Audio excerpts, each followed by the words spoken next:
Hey. And we are live. Hey, Love Muffins. Hey. The circle jerk is up. Let us know if you see us in the chat room, please. Okay. No, let her have a way. Let her have a way. Fuck that. That's the problem. No, I wonder if she was going to run out of breath. She was going to pass out. Yeah. So y'all heard the delay and all that stuff, but yeah, nah. Yeah, you're not going to do that. No. Yeah. Okay. Before we get started, just want to let you all know that I have brand new videos up, a slew of brand new videos up on the channel. I have a new series that I've been doing lately called Ticket or Skip It, where I do reviews on up-and-coming movies at the theaters. This week I did a review on The Perfect Guy, starring Sanaa Lathan and Michael Ealy. I did one on the movie Dope, starring A$AP Rocky, Zoe Kravitz, and a slew of other people. And then I did one on Leela and Eve. Yeah. Leela and Eve, starring Jennifer Lopez and Viola Davis. I also did an All Y'all Shade review on Chris Brown and Karrueche, which we'll be talking about in a minute. Power Season 2 premiere last night. I did All Y'all Shade on Caitlyn Jenner. So be sure to watch those videos and comment below. Y'all got anything y'all want to tell these folks? I have a bunch of videos that I put up on the Poncho Record YouTube channel. Oh. My album is done. I haven't picked a release date yet, but you're going to see a bunch of random videos pop up on my channel. So subscribe to the Poncho Record channel, and I'm finna buy a cake from Mo Tuesday. That's why she looked like Shona. Other than that, she would look like Shona regularly. She been baking cakes like she the Pillsbury Doughboy and shit. Get that cake money. Cake. Yeah, and I changed my Instagram back to everybody going Yes. Oh, you did? Yeah. Look at how Jesus worked. Why y'all ain't talking to us? That party time. It's been a long month already. It has. And it's hot in the motherfuckers. Right. Okay, well, let's get into the All Y'all Shade portion of this video. That's the gossip and celebrity gossip that happened this week. This is the last time we saw y'all. So one of the first things I want to talk about is Chantel Jackson, who was Floyd Mayweather's fiance. She's now with Nelly. Shout out, Mo. Shout out. So y'all know she's suing Floyd Mayweather for defamation of character, for blackmail. So in court this week, she presented text messages that he sent her after they had broke up with them, going back and forth or whatever. And in the text messages, he said, oh no, she's suing him for assault, battery, defamation, invasion of privacy, intentional infliction of emotional distress, harassment, and more. So in the text messages, he says to her, I got nasty videos too that I can put on Instagram and Twitter. I had your phone traced. I hired a detective. You're not slick. It was a dude. That's all you gotta say. You gotta say. Now, mind you, as I'm reading this, y'all, he can't spell worth a damn. This nigga, God damn it, he didn't go past. First off, you're not going to talk about Floyd spelling like this. That is not nice. Everything we've been through, he did through THREW. You don't want to see that record? Everything we've been through was gone down the drain. Hey, what? It's one of them bruises. Like, his spelling is on point. You don't do that. Then he said, I got you, bitch. I took you from rags to riches. Now you back to rags, bitch. That's why you're out selling shit, going on petty ass auditions, fronting to people like you're doing big shit. And then he say, I guess you don't care if I die or not. You know, niggas get to pulling that shit and you ignore their asses. And then he said, I admit if I've done some things to hurt you, but right now it's a life and death situation. I can't talk to no one about this but you. That's why I said you can have your stuff. That's why I said you can have your stuff back. Just tell me this didn't mean anything. That's what he's meaning by that is when she started posting her and Nelly together. And when she finally said, fuck you, nigga, I'm moving on my life. Now, mind you, when she left him, what Floyd does, if you don't know, with all his hoes, because he has a plenty, what he does is all that stuff they post on Instagram and Facebook, all the shit that he buys them, that shit is on lease. They sign a contract with him where when they break up, they have to get everything back. He is the repo man. None of that shit is in hoes. That shit is on Lynn. So when she left him, he took all the Hermes bags, the diamond rings, the cars, her clothes, everything. So that's why he said to her, y'all, you can have your stuff back. I'm finna start. Why? I'm finna start Floyd these. Then he proposed marriage to her via text message and said, this is what I offered to you. Let's get married, move in together. You can go back and forth to LA and stay. You can move back and forth. Wait a minute. This is what I offered to you. Let's get married, move in together. You can go back and forth to LA and stay at the condo. I promise I will get you with 3 A-list movies this year. And I'm willing to go to counseling to make us work. And you can get the stuff you want. And I'm willing to change, but I need you to have a better attitude. That's just too much. Hey. What y'all think?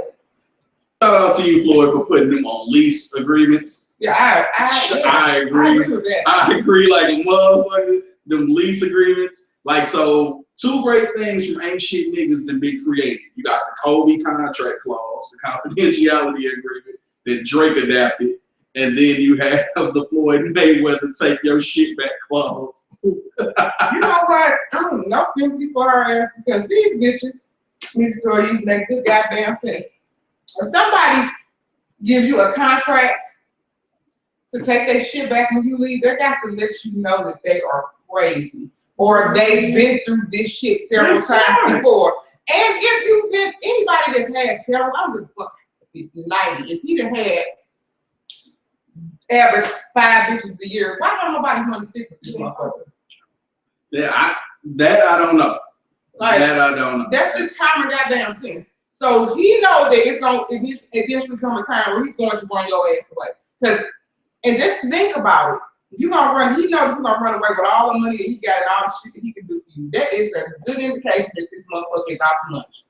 Yeah, I don't understand how any of these hoes put up with him. And so and that goes back to this week's conversation because we didn't say the topic of this week is actually a continuation from last week's show, the new normal, where women just do any and everything just for a look and for a buck. Like, I would not demean myself and date a man that I knowingly has multiple other women that he's sleeping with and date and picks and choose from just to say I got a Hermes bag or just say I went on a private jet. Like, Jesus Christ, it's not that simple. Serious women. Like, people be doing this shit to get on. The girl which is why she's putting Nelly on his show now.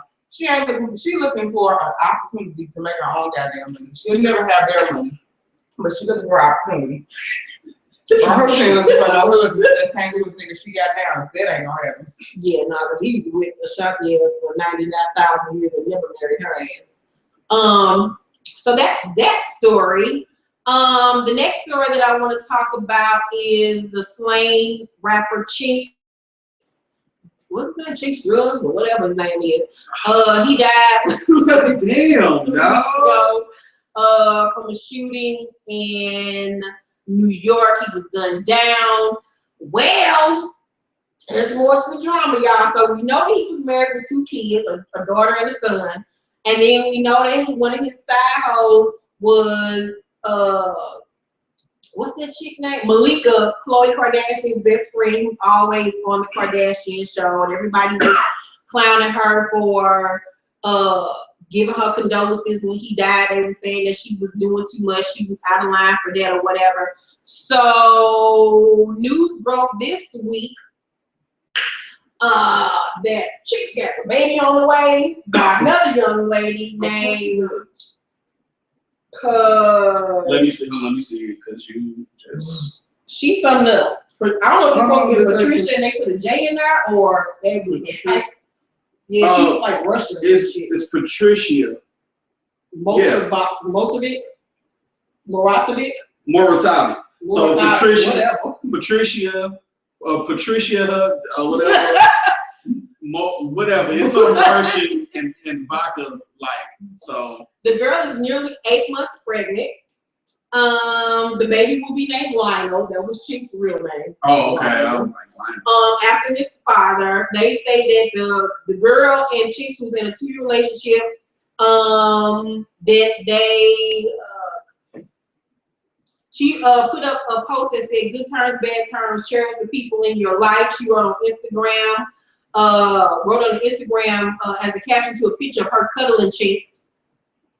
Chinks said a 24-year-old mom-to-be broke up about 8 months before his murder, but still stayed in close contact. One of her friends said she's heartbroken, she's destroyed, but she's not one of those females that wants 15 minutes of fame. Hold on, somebody just tried to text me. The friend says that the girl is very private and that's why no one really knew of their relationship. The girl was also aware of Chief's relationship with his wife, the mother of two, with the mother of his, sorry, I'm fucking this up. She knew about his wife. Her name is Janelle Peckinson, whatever the fuck. These hoes got weird names. The mother of his 2 children. The girl comes from a wealthy family and will likely not try to hit up Chink's widow or family for child support. She says that Chinks loved her a lot, but she was very special to him. He would bring her everywhere, especially to a lot of his shows.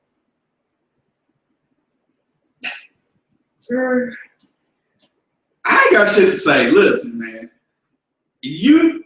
All you motherfuckers knew that this dude was fucking before. There was no mystery. So why is everybody surprised and why is everybody all up in this man's business now that he dead when nobody gave a flying fuck who he was at coming first? clean now all of a sudden because they want. First of all, these bitches only mess with this man who's known, he's married, because they want the fucking attention. They want to be attached to somebody that is somebody of importance. And so now that he's dead, they know he can't slap him beside that motherfucking head of their house. So Oh no, they say he was about their life though. All bullshit aside, like I guess that's why they coming clean and all that shit. But this goes back to the show topic: women just messing with married men. that couldn't be my husband. You know what I do? I wouldn't get that nigga funeral. I wouldn't cremate him. I'd burn him at home. What would I do? Put his ass in the goddamn meat. What the fuck? A public storage box. Hazel Blue, I'm with you. She said, shaking my head, what is the wife saying? I don't know what the wife's saying too. The wife ain't saying shit, but we're in the money. And then put that motherfucking box in storage and let it get auctioned off. Nigga, you put me in the motherfucking box. We got a problem, man. Shit. You want a regular motherfucking box? I mean, the box where it still got them holes. That's why you your ain't. ass That's because you ain't. and your ass to be spread in the corners of that. It's spider infested motherfucker. because you ain't shit. No, because he ain't shit. No, he wasn't. I'm sorry. I don't know. He wasn't shit. When you live the trite life. So you know what? And I'll be sitting and knowing all that shit. Now that'll be the reason why I stay, because I like to get the ultimate fucking revenge. So that'll be the reason why I come to revenge. Just leave. Just go. Yeah, I will leave. You can leave. I ain't got to leave though. Why? Because I don't. Why? We can just use your money, go do what you can do. What you do, and I can do what I do. No. See, this is why I believe in the Floyd Mayweather contract. We done it. Yeah, all that shit is gone. You think you could have come in this motherfucker, you only had a bag in your hand, and then you leave with shit in your bag? If you want that pussy bill, you gotta pay up for it. The pussy bill, okay, I'm fine. I'm all about paying the pussy bill. Okay, but once the bill is over, when you say I do, them the motherfuckers you need to be putting on contract on the side bitches. They need to know. Oh no, definitely. They get confidentiality clauses and all of that shit. Yeah, no, everybody get claused. Everybody. You get a contract. You want a proper bill, you need contract. to get one with your main side bitch. That shit organized. Hey. Yeah, Hey. I wish you nigga would. You going in the box, my nigga. That's it, right? So I don't leave it there. You might go in the shoe box. The steak take care of your ass. Right. Fuck that. Your ass a walking dead funeral. That's like no Wow. Shit. The next story, I don't know if y'all heard about this, about Tom Hanks' ignorant ass son, Chet Hanks, who is a wannabe rapper named White Chocolate. Shout out. He's been trying to be a rapper now for some years now. He's like 25 years old. He graduated from like Northwestern University. So he got into trouble this week. Tom Hanks. son. Yeah, this son got to be like 40, right? No, he has No, he's 25. This the baby boy. Yeah, he has another son that is an actor that we've seen a lot of movies that's been nominated, I think, for Emmy or something like that. That's the good son. This is the nigga son that has lost his hear about this nigga trying to. So Chet Hanks posted a video this week on Instagram, and he captioned it underneath it. He said something, and at the end he said, "Fuck all y'all hating ass niggas." Hey. Everybody went underneath his Instagram and was like this nigga up. I was waiting for it. He then wrote a whole thing underneath a post that says, if I say the word nigga, I say it amongst people I love and who love me. If I say fuck y'all hating ass niggas, it's because that's really how I felt at the time.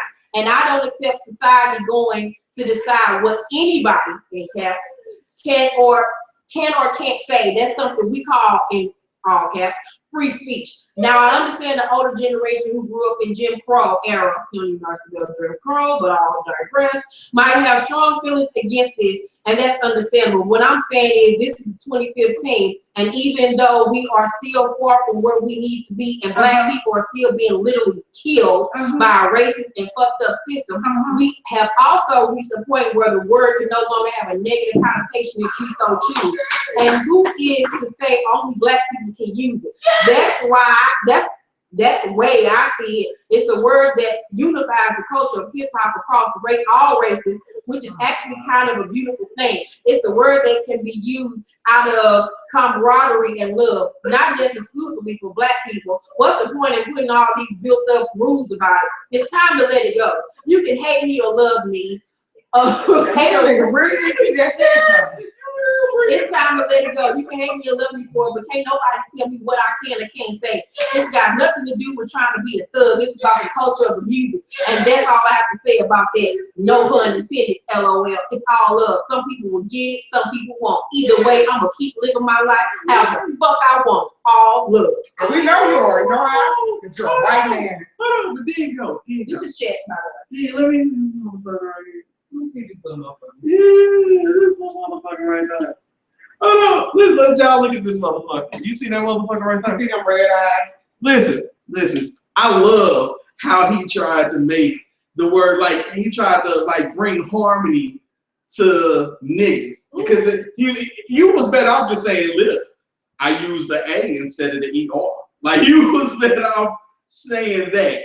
Listen, you are a fucking idiot. This is all keep going. Your daddy gonna be mad at the motherfucker. Under circumstances, collateral to somebody that I didn't know. Go ahead and handle that. Listen. Go check out his Instagram if you want to hear what he has to say about using the N-word. Listen. CHETHANX. What's Listen. his name? Chet. You are a fucking idiot. One, you're not even the white boy that grew up in the hood. That's fine. You love the swirl. Massa love the swirl too. Look at these bitches on this. They money. That's money. Listen, no, that's money. No, we can't even. They looking for a juice to come up. Yeah, he got all the black girls right there. But look, don't get them bitches out. I don't know what the hell. He looking for a juicy ass come up. I mean, like they looking for a juicy come up. This is the thing though. You ain't even the white homeboy that grew up in the hood or was cool and started coming to the hood or nothing that could possibly get a nigga pass within that small area of people. You're not even that guy. You motherfucking Tom Hanks' son. Grew up nigga. In the Hollywood Hills. Why do you even want to have a part of this shit? Why? You won't listen, cuz. You don't want that struggle. Cuz. We trying to get to where you at. You trying to get to where the fuck we as a, black people that have been struggling. Man, listen. Everybody want to be a nigga, but don't nobody want to be a nigga. You don't want these problems, cuz. Also, my dude, with all of this shit, just being smart, being like as a businessman right now, of all of this shit happening in the world, like Baltimore, all this stuff, Ferguson, why would you, knowing that there is extreme racial tension right now, use any type of derivative of the word nigger. Because he's living in the confines of Hollywood is where he know ain't nobody. He's in a bubble, He's but not that's- gonna ever go that's to cool. a good setting where he knows. That's somebody. cool. That's cool until some He know motherfucking he's white safe. boy. He know he's safe. He's not gonna go in the area where motherfuckers. That's cool. It ain't gotta be. It don't matter. He's a white man. Oh, He yeah, is safe. He's safe. Who gonna That's- fuck with him? That's cool until, you know, somebody that's actually like, Don't give they a fuck. have the access to get to the same places that he does because he's a rapper, actually hollers at him and beats the fuck out of him. Like, cause that's what's gonna happen to you, sir. You're more than likely what, in LA? I Yeah, doubt he it. lives in Los Angeles. He's in Los Ain't Angeles. never heard. You know who else lives in Los Angeles? A person that is a coonish radical and by the name of Jason, I mean the gang.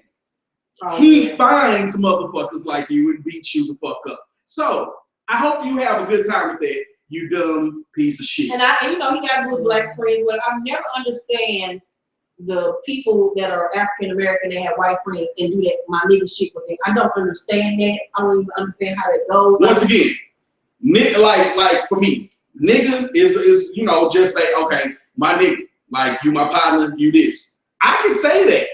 I'll beat the fuck out of you if you say it. I'm sorry. I believe in the double standard. Y'all used it on us for so long. I can use it. You can't. I'm just saying. I can use it. You can't. Hey Matthew, you back? Hey boo boo, we missed you. Matthew says white people, you cannot say the N-word because you will never have the black experience. Yeah, and then y'all fucked up the word to begin with because of, like I had did research on it before Kendrick even said something about it, where it was negus, Negus, like that's actual word. So when y'all turned that and flipped it into something else, but this ain't even about like black and white right now on no racial tension shit. It's about a dumbass motherfucking kid I just want to who know, has that like, what is privilege. Tom Hanks and his mother, Rita Wilson, like, Oh, they finna turn off in his are ass. they? They finna turn But off my in thing his ass. is, like, That's where they got that shit from. exactly, because I'm like, this shit didn't come from nowhere. And why? Because they ain't came out and said nothing. Because this made headline, this on Wendy Williams, and this made headline news this week about this coon ass son of hers. They have Actually, not came out and said anything about it.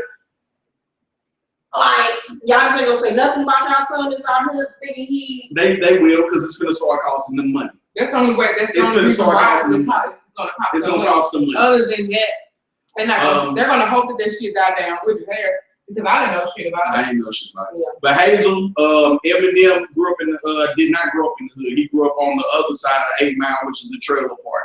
And he did use the word nigga on a song about his ex-girlfriend Kim that was black and did him wrong. But he apologized on a song that was on Encore. And so, yeah, no, I'm sorry, Relapse. He did use the N-word. Just to let you know. They ain't gonna cut them off. Do you see that boy? What is that boy name? No, it was a This black boy kid. name is what? What is his name again? Chet. Chet, That nigga. motherfucker's named after Master. He ain't getting cut out of nothing. No. I'm saying the money, like Tom Hanks, them gonna get hit. They gonna cuss him the fuck. Like he's gonna fuck up. Just like this. This is like the white equivalent of Lawrence Fishburne daughter sucking dick on porn.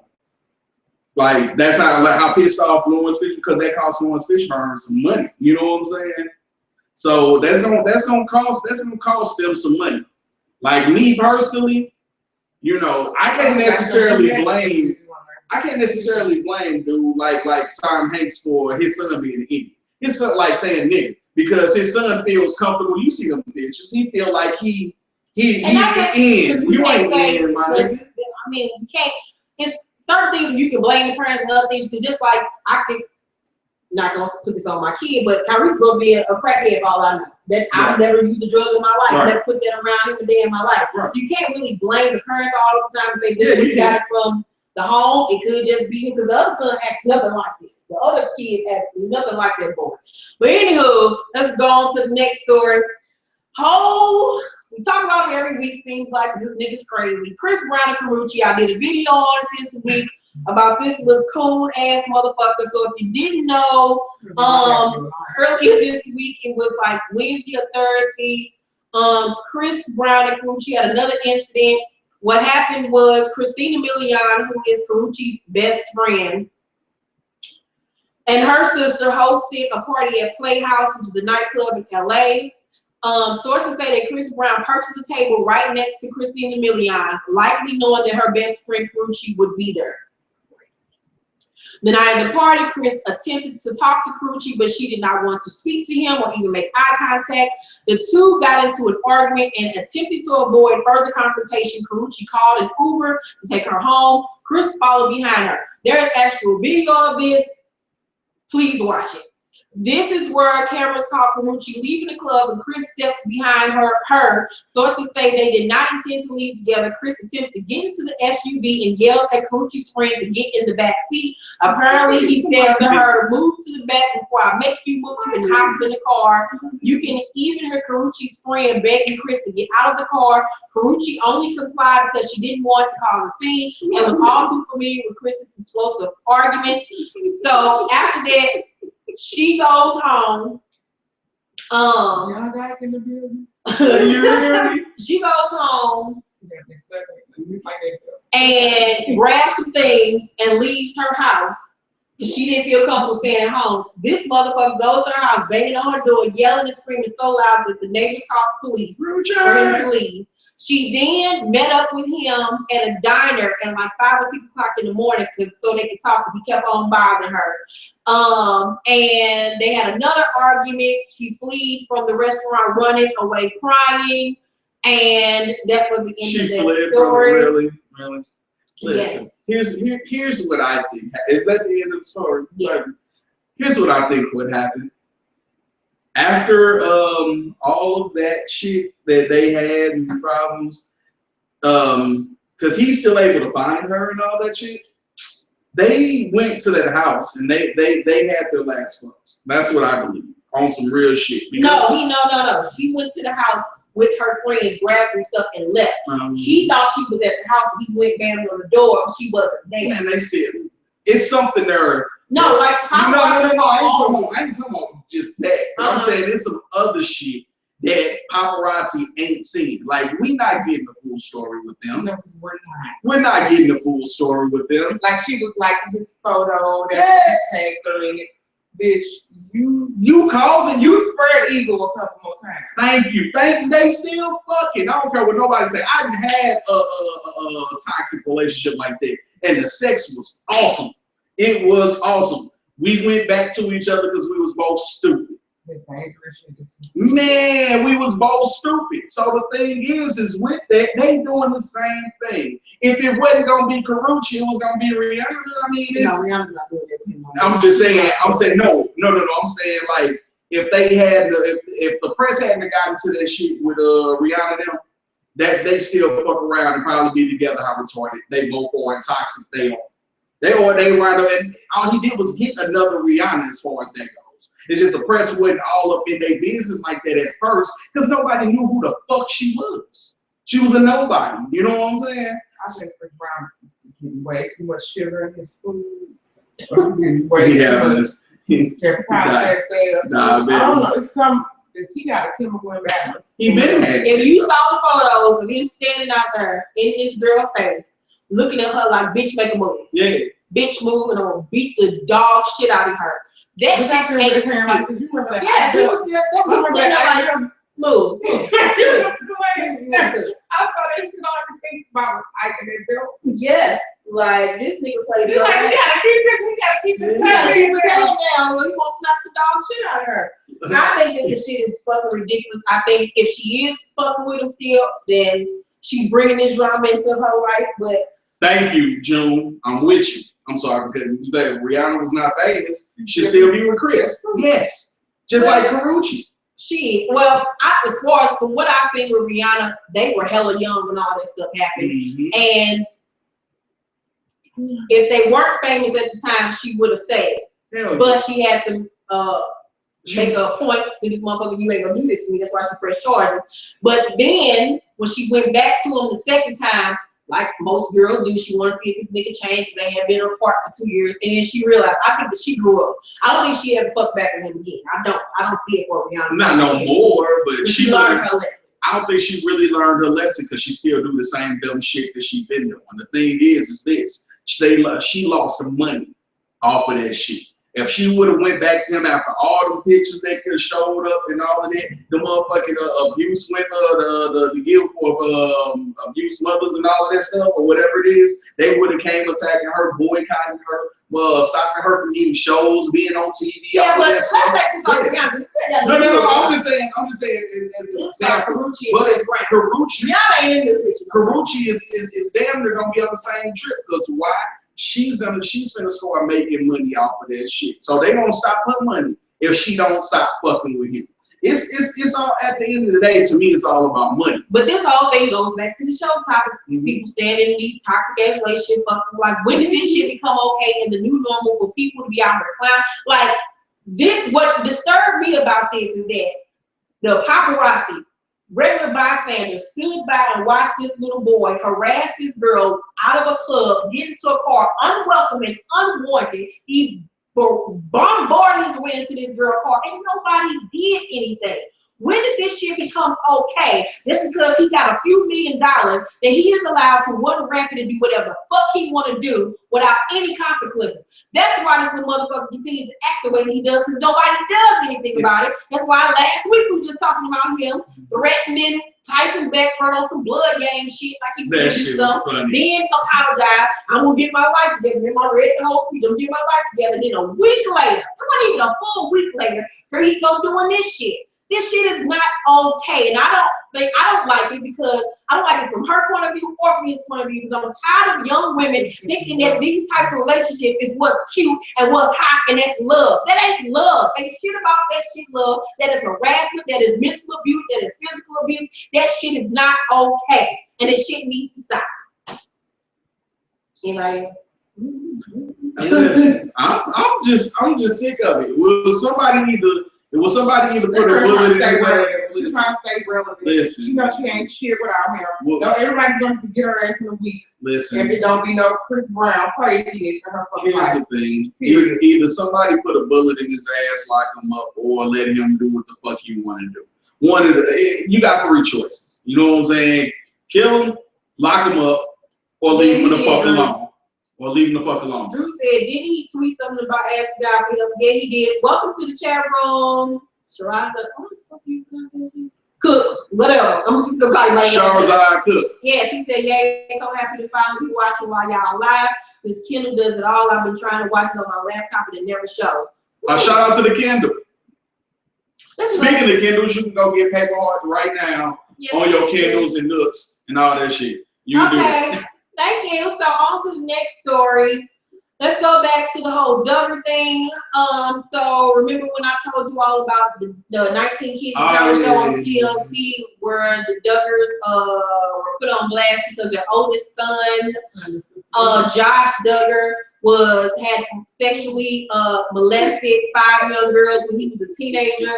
A few of them he beat his own siblings. Well, 2 of the victims came forward that were his sisters, and it was, of course, who I thought it was, Jill and Jessa Duggar, who just got married and are both having their first children this year.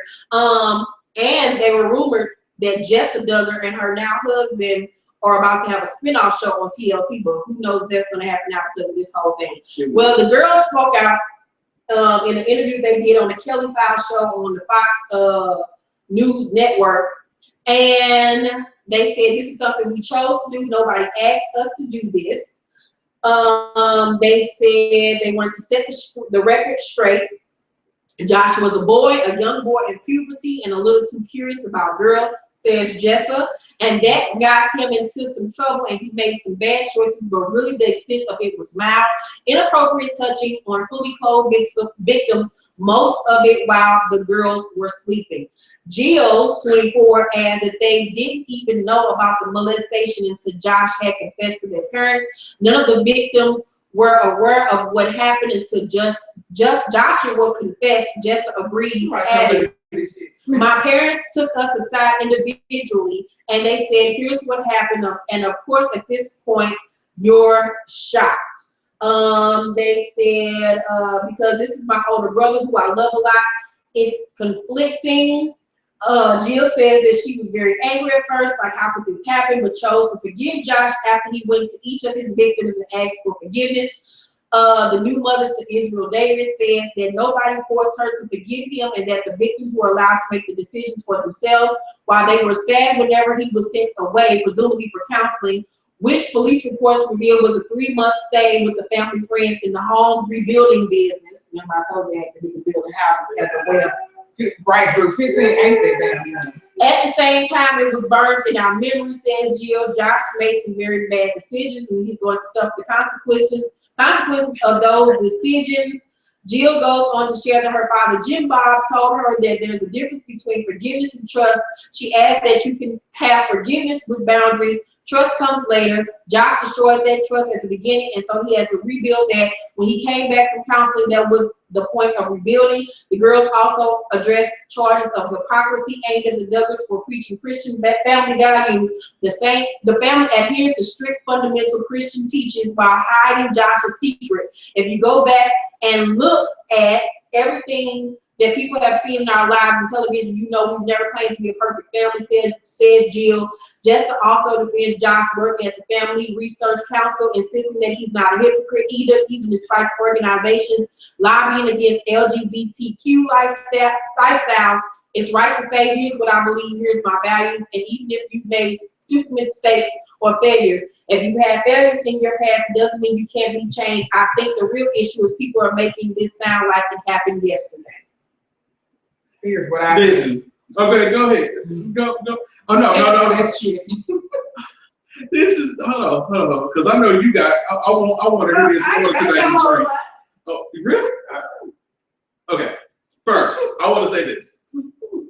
Shout out to the public relations person that is. Yeah, because they didn't post anything on social media for like the last 2 weeks when this shit. Shout out to the public relations person, because those answers are the biggest pieces of shit ever, but it's so well put together. It's like they saying, okay, it's fine, yeah, he fucked us a little bit, but it wasn't a whole lot. No, it never came out. They never said that he actually touched them. Yeah. So I'm sorry. So little bit here on dick through our nightgown. That's what happened. Sorry. He finger banged us a little bit, but it wasn't no problem. I'm just gonna be clear. What the report said is that there was never any penetration or fingering. He touched their breasts. That's what I'm saying, but their finger banging, they gotta be going in just. Well, I'm just telling you what that was. You don't know. But the parents even came out and said in the same interview that it sounded like they had cable. He did it in the bedroom while they were asleep.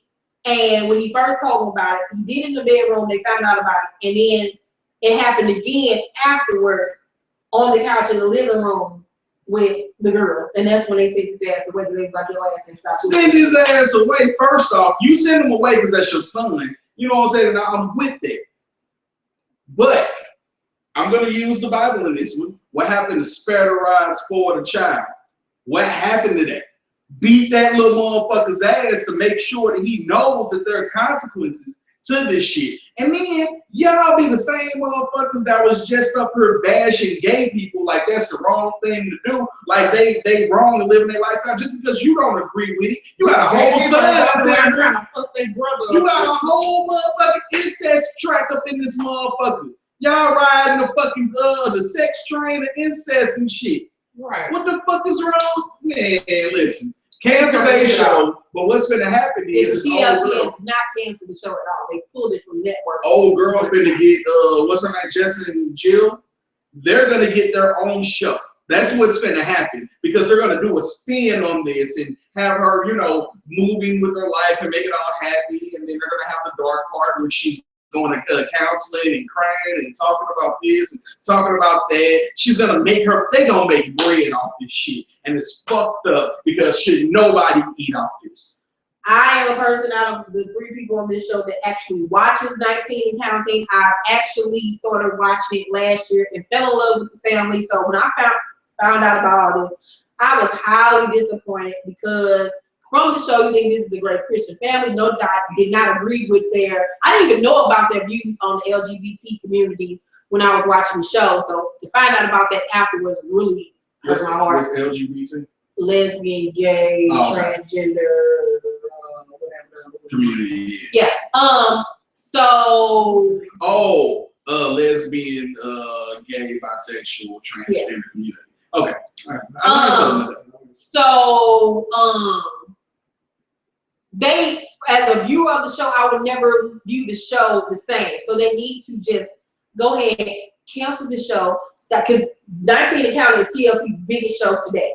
So that's why they haven't outright canceled the show. They just pulled it from the schedule, which I find so fucked up with the TLC network. They need to just go ahead and cancel this shit because nobody's going to view this family the same ever again. Don't even show the fucking reruns, you slick motherfuckers, because y'all still get paid off. It's 19 kids. When motherfuckers got 5 kids, you know it's something wrong with at least one of them. It's always something wrong with one of them. Asshole. You're an asshole. You're an asshole. That's what that is. I mean, I was looking at the show thinking myself too, like, because I know when this story came out, I just knew it was one of the sons, but it wasn't the son I thought it was going to be, because I'm looking at one of them sons like, okay. So I got a question. What made you pick the ones that you picked? Because you said it was one that you thought. Because he just acts weird as fuck. And no, I'm talking about the girls. Like, they got touched. Because you said when the story broke, they said it was 2 of the girls. And I'm thinking, well, at the time it happened, he was like 14 or 15. So I'm like, who could it have been? Because this was years before all of the kids. Right. So I'm like, it had to be Jessa, Ginger, or Jessa, or Jill. I'm like, it had to be one of them older ones that it happened to. Because the other kids weren't around yet. You know what I'm saying? This is when he was 15. So like it had to be one of the older ones of the siblings. Okay, so it was just process. Yeah, process of elimination. I ain't never seen the show, so I thought they was like thotting it up and had little slutty beautiful. They have beautiful children, like beautiful kids or whatever. And you know they don't dress like the house on the field. They used to, but they don't anymore. They dress what they. Oh, I know. I see what they do dress is they wear shirts like this that don't show any cleavage. They wear their girls, wear makeup and everything like that. But yeah, but they wear shirts that cover up their breasts, and they wear skirts that go past their knees. Like they don't show any cleavage, none of that, because they believe in as far as relationships and dating that they want the person to look at their face and not their body. And that's cool. And that's why I like the show, because some of their family values and their views on dating I agree with, and I wish more parents did adhere to that. But the fallout from that is, like, one of the things is they don't allow in dating, they do a courtship. And say, for instance, me and you sisters, and I'm dating Pancho. If me and Pancho went out there, you have to accompany us to make sure that there's no kissing, none of all that extra shit. You know, no holding hands, no nothing. So that's why shit like this happened, because that's why he wasn't allowed to do shit. Because, you know what I'm saying? So that might be why they allowed it, why they kind of like they sweet. See, right, because they probably could have liked that shit too. All bullshit aside, and you motherfuckers. See, this is why you're supposed to leave your sons alone when it's a nice day and he's in the house and it's quiet in the house and ain't stuff going on, because he's in there beating. Let that boy beat it in peace, or this shit happens. Just saying. Yeah, so that's that story. I got 3 more stories to talk about before we get into our update on Ask Keisha Mo. If you have a question for Ask Keisha Mo, please send AskKeishaMo@yahoo.com. Let's get to it. Back to Chris Brown again. God damn it. That's what I'm like. I'm looking at this list and I'm like, wait, we right here. It's a gift that keeps on. So I'm herpes. Mm-hmm. So if y'all heard about Akon, the rapper Akon, he ain't get shit. It's locked up. Is he around? Anywho, so everybody was giving him props, and it was this meme that was going around that somebody created, where it says, shout out to Akon, he's about to supply 600 million Africans with solar power. I'm really upset that this isn't major news, but that science project Bruce Jenner is. #society. Damn. So Chris Brown reposted it on his Instagram, and Kylie Jenner, who he is cool with, who actually had just visited him 2 days prior on him and Pia Mia's video set. They had photographs of them all together, kicking it or whatever. Wrote underneath the picture, not very nice to say about your friend's dad. Dang. So people went in on little Kylie. You know, they can't just give Kylie this for a break. So some little girl said, just because you're fucking Tiger doesn't make you and Chris friends. Then another little girl said, Kylie said she had a dad. I said, bitch, where? Ain't no Bruce's, ain't no Bruce B. It's Caitlyn B. That's your mom.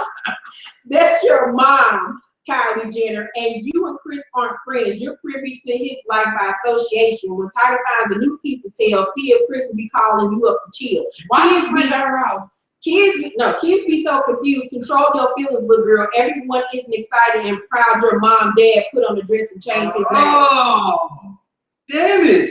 No, Chris was never at her house. Who's on? You say he visited her?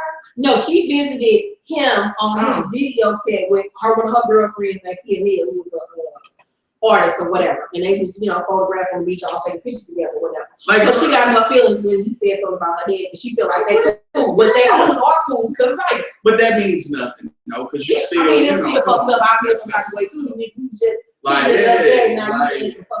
bitch Chris ass, then took the post down. You know that nigga crazy, always post shit and delete.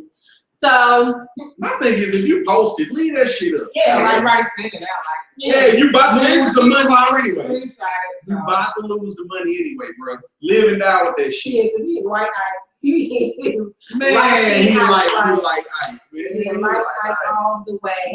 I guess my thing is that What is like this? who fucking like. Move. Okay, here's the thing that Chris needs to start doing, bro. You need to start like creating your own memes, I guess. Nuts. I don't understand, like, but it is what it Look at is. this picture how he's staring at her. He's staring at her like, I'm gonna kill you. Oh man, kid, like this is y'all boy. You was looking like I missed that ass. That's what that was. This picture that we were talking about too, when he was holding his hand like, bitch, make a move. Oh no, that was that. Like, hold on, homie. You see it? That's that I can't do That's the idea Chris Brown was giving Karrueche. All I know is this. Kylie Jenner. Ain't that the other one that ain't the thigh? No, that's the one that's the thigh. Kendall is the one that ain't on the thigh shit yet. Yeah, we know about. Listen, I don't. Next. What's next? Yeah. The next one is about Tay Diggs, who follows me on Twitter. Hey, don't follow me because of this. I really know you $2. So Tay Diggs.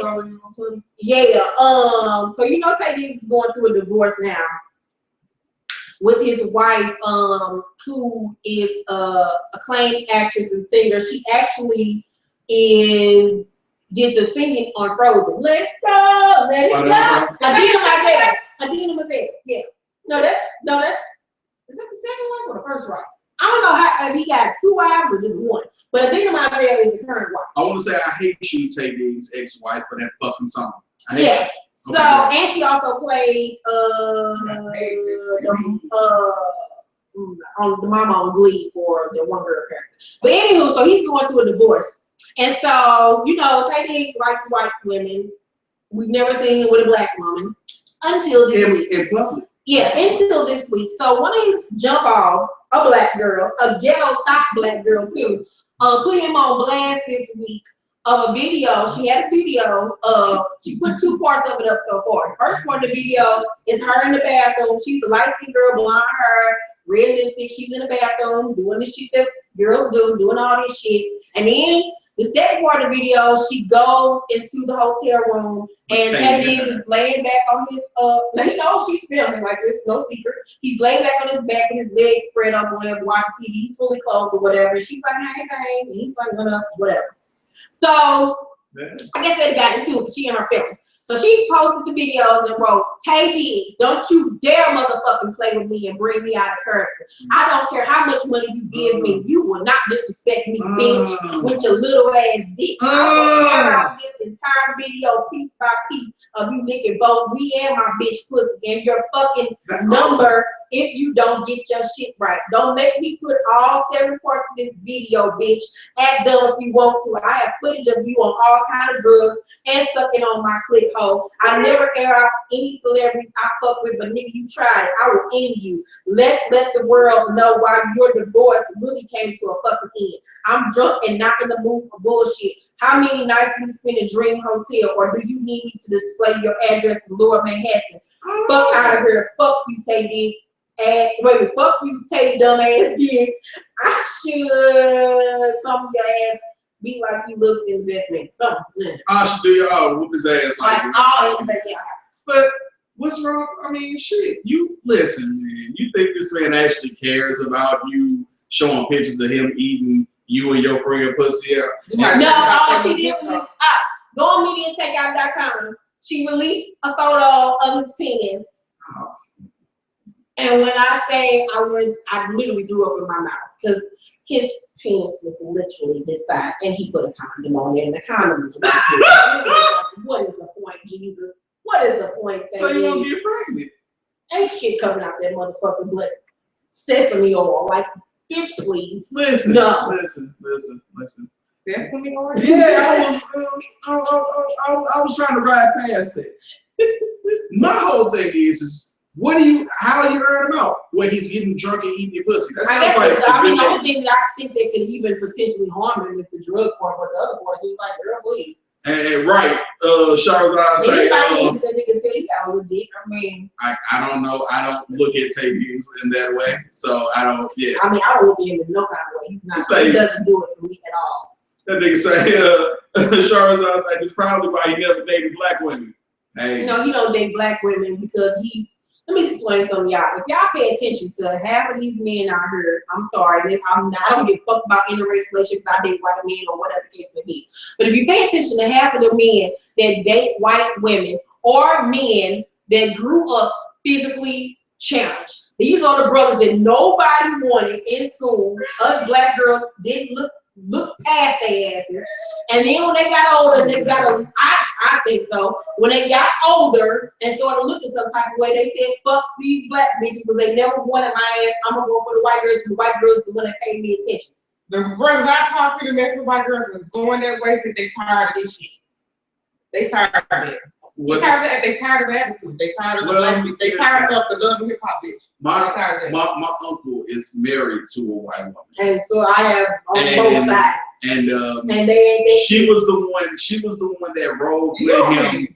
She was the one that rode with him, and they was like when he was dead broke. I'm talking about they rode together. And my uncle was a ladies' man. He had black, white. It didn't matter for him. You know what I'm saying? Like that's just who he was. You feel me? So I can't necessarily say that he wouldn't get no pussy because my uncle was getting pussy, but. You know, he just so happened to marry this woman. And honestly, I can't see him being with anyone else because she earned me. She earned a spot. Like, for real, she earned a spot. They went from mama noodles to both of them. And I do think that half of the motherfuckers date white women because black women look past them when they were young. And I've even heard men say that out of their mouth where the black girls didn't want me. White girls only want to give me anyway.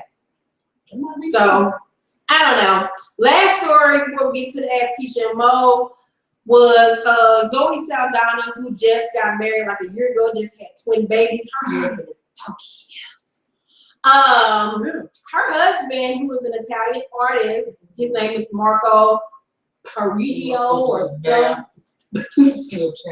I like them dirty looking white boys.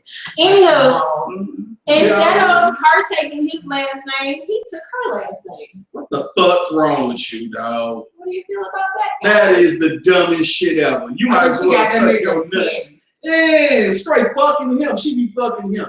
She said, I told him if you use my name, you're going to be emasculated by your community of artists, by your Latin community of men, by the world. But Marco looks up to me and says, "Oh, Zoe, I don't give you shit." Zoe says Marco is unlike anyone she's ever been with. It's not like I've had issues with men. I've always just been independent to a fault. I've always believed it's my birthright to behave as an equal on this earth and to be entitled to everything and anything She says of past relationships, that said, I've had my experiences of heartbreak when it comes to choosing partners who wanted to be equal but didn't have the ability to actually reciprocate the respect. Listen, dog, you are a motherfucking boy, Damon. Why in the fuck do you give up that's your birthright, bro? Your last name is what it is. That's what you are. You live for your last name, bro. And you just give that away. She can use that. She can still use Zoe Saldana as a stage name. What the fuck is wrong? You don't give away your last name, bro. You a man. That's why I ain't getting married. I ain't got time for all that complicated shit. You a man. I know. I dig what you like. You put a hype stay in that room. I stay in this room. I'll stay in this house over here. I don't have no problem with it. It's just too much. You a man. You a man. When I get married, I don't think I'm gonna change my name at all. Like my business name will always be Keisha because most names I don't even. And that's right, your business name, but that's the whole birthright thing. Like I'm a man's man when it comes to it. I marry you, you taking my last name. I don't know. I could never see myself marrying you taking. I think that I think it's kind of disrespectful though when somebody don't say. Man, that's hella disrespectful. Thank you. Well, man, you know I'm not like my name ain't enough by itself. Like, I think TJ Singleton says, I think he knows he's right. Talking about Matthew was like Poncho, you better be joking. I know, honestly, God, because I said like I live with my last name, meaning I do stuff. That's my legacy. That's what I pass on, my generations, man. That's. I'm sorry, dog. It means something to me. Y'all can disagree with it all y'all want to, but it means something. Like your last name means something as a man. You pass on your family line. So sorry, sue me. I don't care. It is. Just said it.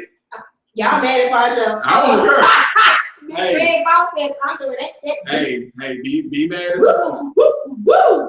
Drew said she is so pretty. I think too much emphasis is put on taking someone's last name. Gay couples always have to make the compromise, so it's not that big of a deal. Man. Well, he is over here though. It's great to hear people's feedback. Yes. Okay, so let's get into the Ask Keisha and Mo segment of this. We have an update from. Let me give the background on this young lady. I don't know why. I don't remember. What happened at first was she was dating this dude on social media. Well, she wasn't dating him. It was this dude on social media that she was feeling. I guess they was texting or some shit like that. I don't even know if she heard his voice before. Yeah, he would never take her off. Like, I guess his real shit must have found out about this shit that was transpiring on social media. So he got ghosts on social media, rest all his pictures and shit. Fast forward, update was, I don't know what happened with that, but she came back and dated. Yeah, like a month later, she was engaged to somebody else about to get married. She was so happy. If y'all remember this story. And we was like, girl, what in the hell is going on in your life? So we have another update from this young lady. And she says, hello, Keisha and Mo, my boyfriend's family, his dad's girlfriend, not wife, but girlfriend, doesn't like me for the simple fact that I'm overweight. I weigh 400 pounds. My boyfriend is overweight. Also, he still lives at home, so when I go visit his house, I'm not allowed to eat or drink any of their food. I'm not allowed to sit on the couch or dining room furniture. When I do go to visit, their opinions and thoughts of me have rubbed off on my boyfriend, who started to question if he was attracted to me or not. We were once having sex, and he stopped in the middle of it and said, I'm not attracted to you anymore, and he broke up with me. Stop it. There's another reason why he did this, but this is the main thing. My boyfriend tells me he doesn't like when I wear skirts and how he doesn't want me to wear them, and he tells me how he wants me to lose weight, etc. When my boyfriend comes to visit me, he mainly stays in my room, and he is treated with respect when he comes to my home. I struggle very hard and don't know where my next meal is going to come from, but I still share with him. Oh, that was in my head. I also do not drive, and they have an issue with that. I don't drive either, girl. Fuck it. I also had my natural hair out, and they don't like my hair not being braided. I love my boyfriend, and he and I do have future together. Okay.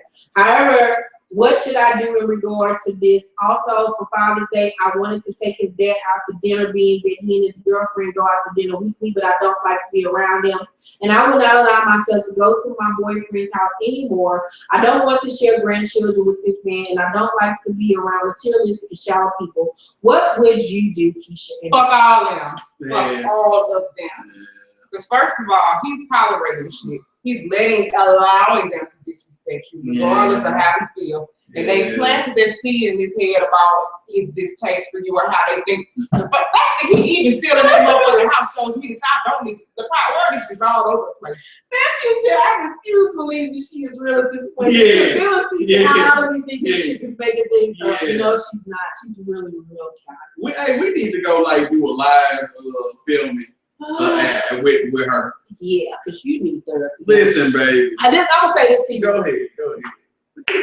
Woo! Renee is about to come out. Mm-hmm. Keisha's left the building. Okay. Take your boyfriend, his daddy, his girlfriend, their couch, they got a little table. Get on the couch and be like, fuck this couch. What else? What else can you do? They food, your tennis skirts, your sex out the equation. Damn, you just saw her take everything. But she said he didn't like her to wear skirts, remember? So you gotta be some type of like something off by. We gonna get to that, Joe Butler. I be taking daddy. Let me finish. Fuck all of that shit. You have issues. There's something mentally wrong with you. Stop talking about everybody else in your life. Because you write us every couple months about somebody else. This ain't about them. This is about you. You know how the sun, the earth goes around the sun and the moon or whatever. Motherfucker, you are the flame that's torching all this shit. You need help. There's a reason why you are a young woman that ain't even 25 years old and weighs 400 pounds. You have some issues within yourself that you need to deal with. Stop trying to find love in these niggas and you go from man to man to man to man to man. You need to work on yourself because nobody's going to love and respect you until you love and respect yourself. You need to get up and focus on you. You just sat up there and said that you ain't even got food in your house to eat and that you struggle to make meals, but you weigh 400 pounds. You still keep it all the way 100. You getting a meal from somewhere, goddammit. You need to stop focusing on food, these niggas, and focus on Jesus and God and going to a therapist and find out what's wrong with you. Because every other week there's something. I'm saying this out of the love of my heart for you because you're a young lady that's obviously going through something. You need to break up with him and start dating your fucking self. Amen. Because fuck his mama and stepmama, granny, girlfriend, whatever the fuck she is. Why are you trying to take somebody out to dinner that don't even fucking like you? All y'all need to skip a meal. Your boyfriend fat telling you he ain't attracted to you. Fuck that fat ass, pussy ass nigga. I'm surprised you didn't feel this dick. Y'all two fat motherfuckers that trying to fuck each other. That shit ain't right. And I'm saying this because I'm fat too, goddammit. That shit ain't cute. That's why I don't date fat niggas. This is too much. Shit can smell like bacon in the room and shit. No. Work on yourself, young lady. And I'm giving you tough love. Because I don't want to see you one of these people that end up committing suicide or being one of the people on corners and shit. It's not funny. You don't want to see you on corners and shit living in the fucking house. You can't even get the fuck out of bed. That shit ain't cute. You need to focus on losing weight. It is a horrible life to live being overweight and feeling bad about yourself. Because I come from that place of being overweight after having my son and feeling bad about myself every time I look in the mirror. But until I start exercising and changing my health, my eating patterns, I started to feel better about myself and started seeing a difference within myself. You need to make a meal plan. You better get on mode with 30-day goddamn diet that she on right about now. We'll give you that nigga number and you need to start losing fucking weight. And worrying about yourself and going to a therapist. 35-day detox, bodybuilder, whatever it is. You need to focus on you, young lady. Please seek help. Please get out this toxic ass relationship. Should nobody in the middle of sex say, I don't want to fuck you. Man, You disgust me. I've done that before. I know. Swear to God, I've You done want it. to fuck nobody else, motherfucker. Hey, I swear, I was like, you know what? Oh, yeah, I gotta go. Mr. Taser 2012. Hey, I ain't never seen you in Russell. Damn, what did I walk in on? I'm sorry I had to get that read. That She is, needed that. listen. That was the best. I ain't got shit else to say. Are we done here? Can we close the show? No. No, we still got a We got a whole whole show to go. topic. Cause this motherfucker, listen, You know what? I felt that for my spirit. motherfucker. Like, I really felt that. Like, Jesus Christ. Because she does need help. You go from, you go on Facebook, they don't even want to take you out to dinner. So these motherfuckers don't want to take you out. Nobody want to take you out to eat. Nobody want to take you out to eat. That's a problem. That's all I want out like is somebody take me out to eat. A good 2 for 20 at Fridays makes my day. No, because she ate enough. Oh, Well, man. still, and I'm not even trying to make fun of your weight or nothing like that, but it's obvious that you have a problem. Yeah. That's not you. No, your weight it's some right. self-love there, man. Especially like, look, I'm a chubby dude, so I ain't finna sit up here and miss out on my motherfucking meals to feed. We love to eat around here. Hey, fuck that. I ain't just got done arguing over some cupcakes and shit. Listen. You motherfuckers got me fucked up. I am not. You mean, hold on, you mean I gotta miss a meal to feed you and your daddy? Fuck your daddy. They don't eat. Why don't you even want to be bothered with a nigga that let you come over his house? You can't sit down no work. Because they'll pay you on birthday. It ain't a man in your life you can take off the motherfucker. Like your daddy or an uncle or a granddaddy or something. Like, what's going on? Like, you have family issues. Like, what's going on with you? Because you really need to figure out what the hell is going on with you. Why are you so hard up for a man? Exactly. I've been single out for 2 years and could give several fucks. I've been 1,000 motherfucking pounds. If you know that, Listen. you gonna respect every inch of this 1,000. Got that right. No wonder sex is bad because are y'all able to reach each other's parts? Stop it. Let's go on to this.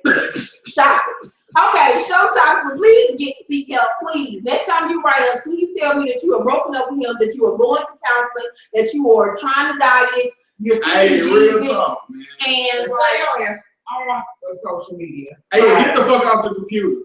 Straight up. Unless it's for workout tips or something like that. And I ain't even trying to be on no asshole shit. I'm saying, like, seriously. Like, look up self-help shit. and we over dying. Don't you see Keisha's looking slimmer? Shit, I ain't dying and shit. Hey, Look at me up. I might be getting bigger than this one. We do need to start a prayer circle, TJ, for her. Okay, now on to the show's topic. Before we go to the show topic, if you have a question for Ask Keisha Mo, send it to askkeishamo@yahoo.com. Keisha spelled Keisha, Mo M-O. The show topic is a continuation from last week's episode, the new normal for not only Black women, but just for women in general. We had so many topics from last week that we had left over that we couldn't even finish it all, so we're going to finish it this week. If you have any show topics for us, please leave it in the comment section, either now in the chat room or after this video has aired. So the first thing, when did it become the new normal for women to send dudes pics of themselves, nude pics of themselves? Because, you know, I'm out here in this dating world, and I've gotten so many times a nigga, I've only talked to this man one time, and they'll be like, so send me a pic. What? Listen, I don't know when it started, but I appreciate the hell out of it. That's not, oh man, it's I don't know, when did, I guess when picture mail got started. When we started doing pictures. Yeah, I think that's when it got, motherfuckers but got women, low. young girls, or even just women in general, because I can't even blame these young girls. I know a lot of dumb assholes is my age, though, like, Jesus Christ.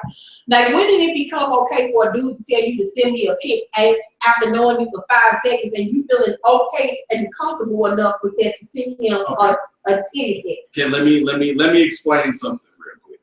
Dudes only ask that if you're giving, like, I'm speaking for myself right now. After a conversation and seeing where it's leading to, knowing that I'm probably gonna fuck you the first day we see each other? No, because if you don't. No, I'm not talking I'm about you. I'm not talking about you. I'm just saying, just period. You know what I'm saying? Like some people get mixed signals and thinking, you know, just because a person may have a provocative spirit or whatever it is, that they can get away with it. Now, also, we was always taught like, shit, if you want something, you ask. It's up to you to say yes or no. You feel me? Yeah. So that's really where that comes from with dealing with asking for money. I've had like guys that have already been in my life, like guys that I'm talking to or some shit like that, have them ask me for shit. But I've never had somebody like send me a motherfucking picture. Because you know right away, because when you know how when people try to talk to me, how I get down, so they be already like, you know, say this bitch. I'll tell them in a minute. If you Facebook friends, it's a gang of motherfuckers on there. It's on there and bruh. Miss Red Ross said OMG is every day though. Show is. And then June Butler said when camera phones came out, the hoe came out of bitches too. That's what I'm saying, because if it wasn't camera phones, it was Polaroids. Like, don't act like you motherfuckers ain't that motherfucking young to where people that ain't never seen no Polaroids. Just saying. And then what about Polaroids? Polaroids, that's just like you. And I'm gonna say this. I got a couple Polaroids and shits, man. When we was filming last year, Forever 21, one of my supporters / readers found this Negro interesting. Why don't you just shut up? I ain't saying that. Well, yeah. And sent him. Now she lived in a whole other state. It was a couple people that sent me. Yeah, it was. And I saw the picture. He showed it to me. Her badge. It was a couple of them. It was a couple of her clitoris. It was a couple. What? And like y'all don't think that? You seen that curl and weed shit he played me on the plate? That was real life. Because I don't do that shit to motherfuckers. I don't. First off, you got me fucked up because I don't even feed them. I don't feel.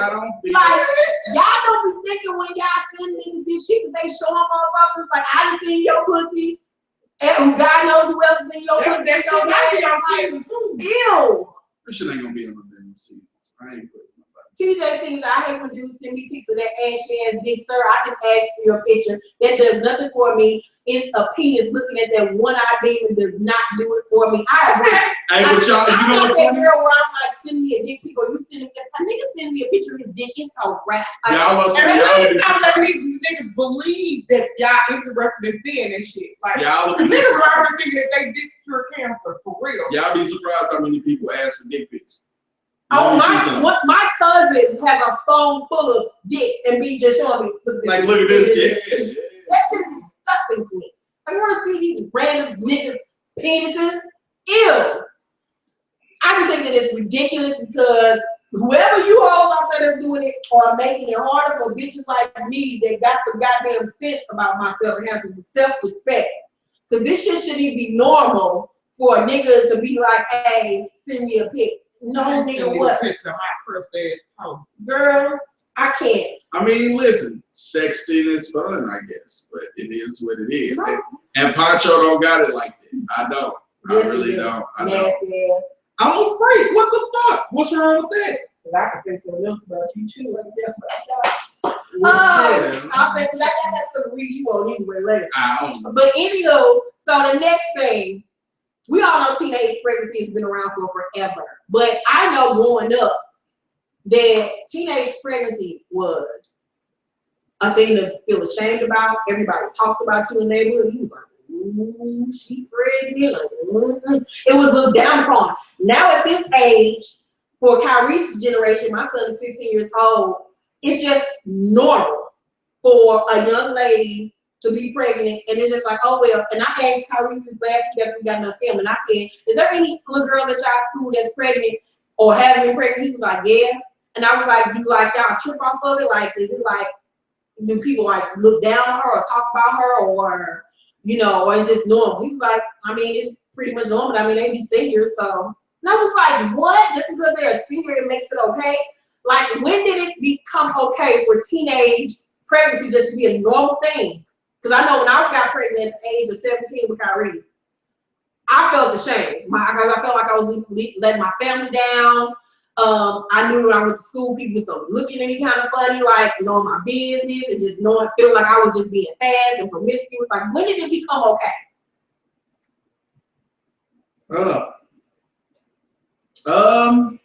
Like, remember when Brenda had a baby came out? It was just like, oh my God, Brenda had a baby. When did it become okay? I'm thinking with this vast thing of glorifying like a bunch of different shit, like teenage you think Teen Mama? Yeah, that's one of those things that helped usher in that nonsense. Is it like that it's okay to be this, or it's okay to, or was it because it was happening so much that it just became regular? It was just like, no, because it's been happening for hells. You know what I'm saying? I'm a product of a teenage mother, but the thing is, so it's been happening for years. But the thing is that it's more advertised on TV, like as the days get older, more shit just comes out and it's more fucked up. You know what I'm saying? That's just what it is. I mean, it's TV and media that does that. And people eat that shit up and soak it all up. Just like, just people soak up behaviors and attitudes just as much as they do fashion trends and music. That's being displayed on TV. June Butler said, my little sister, 15, friend came over spending night with her 2 kids, and I was like, what is really going on? 15? Oh my God. 2 kids. What? I'm cool, cuz. What? I'm cool, cuz. Not overnight bags, but diaper bags. I'm cool. Like, no. Like, I remember being so afraid to tell my mother that I was pregnant, that what I did was I woke up to get ready to go to school, and I wrote a little letter to my mother saying I'm pregnant and left it on the bathroom sink. So when she got up to go to work, she'd read it. I don't know why I thought like when I came home that she was gonna have went to work. That motherfucker did not go to work. When I came in the house, she was sitting up in pajamas, sitting at the table with a cigarette and some morning drink coffee and a cup of coffee. Was like, have a seat, ma'am. And she went the fuck off on me. My mama went so fucking crazy, and she opened the back door to throw something outside, and my next door neighbor's daughter was outside, and she said, I forgot what the little girl name is, I'm just gonna say her name is Janice. She said, Janice, guess what? She's a little fast and pregnant. Oh, I was crying. I was like, why you just tell her I'm pregnant? Yeah. Like, no. I was afraid to even tell. I just told my mama the real age I lost my virginity. So, I mean, there's another thing. Like, there's no more, like, parents that's instilling these, like, the fear. Like, for my mama, even with my father, when he was in my life, there was a fear there. You know what I'm saying? Like, you're supposed to fear your parents. I don't give a fuck what it is. Yeah, I think that too. There's no consequences. Yeah. And then we have all this, I don't know where it happened, because I know that it's always been around. But I think that as time went on, more teenage mothers or whether they were teaching, they weren't, we constantly say shit to our kids like, "Then I bring no babies up in this house" and shit like that. Like, it sounds like they're playing. Nobody's feeling the fear anymore. Oh no, the fear of God was, man, listen, my mama right now is 5'3".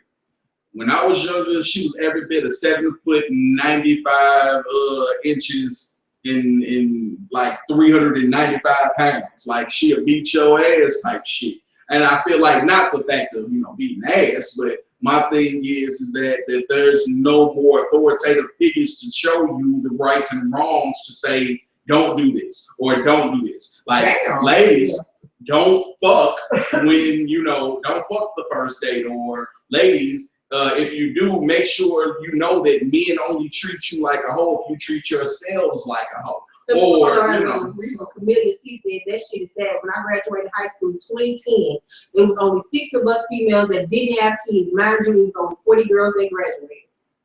Yeah, I believe that. I mean, shit, there was a lot of girls that was motherfucking that wasn't pregnant, that was pregnant when I graduated. So I mean, that happens. It happens. I mean, TJ Singleton said I had 400 in my graduation class, and maybe 75 of us didn't have kids before graduation. Yeah.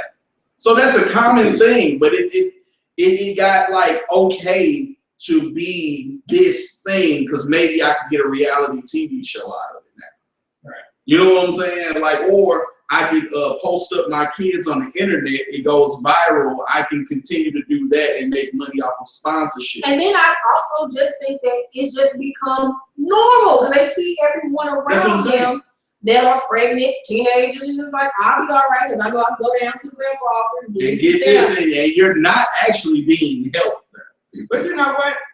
And I'm not like condoning this shit at all, but I have seen it work the other way, where people have become teenage mothers, and that be the thing that put the drive in them.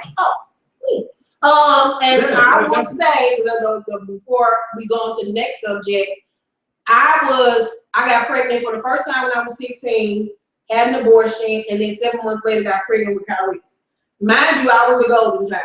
I was the one that got straight A's and B's in school, won all these literary awards growing up, sing, dance, do whatever. I was just an animated child. My brother had already dropped out of high school, so they didn't really expect too much of him. He was never really that good in school anyway, but I was like literally the golden child. And so when I got in high school and started fucking up, like it just threw my parents for a fucking loop because I was just not that kid. So mind you, when I got pregnant at 16, had an abortion, then got pregnant 7 months later, to say that my parents were disappointed in me was an understatement. My father did not even speak to me. Like really, like he would take me back and forth to the doctor to go to, you know, get checkups and stuff like that. But we would literally sit in the car in silence. And he would rarely say 2 words to me throughout my whole entire pregnancy. I felt so ashamed because I was daddy's little girl. And my daddy didn't even let me know that he had finally accepted it until a week. It was on Thanksgiving, a week before Karrueche was born. And that was the first time he even touched my stomach. Look, my cousin got pregnant at 14. Yeah, because he was 22 to 16. God damn. But my daddy didn't even touch my stomach for the first time until I was a week before giving birth to Karrueche. And my mother was so disappointed in me. But years later, Karrueche is 15 years old. My mother is in college. And she wrote a paper in school and she called me and read it to me. That just made me cry. I'm not a bitch that cries. But she was in the story that she wrote in the essay where how she was so disappointed in me when I got pregnant with Karrueche and how she didn't know where this was gonna go because Karrueche's father was a drug dealer and he wasn't there for, you know, me or Karrueche.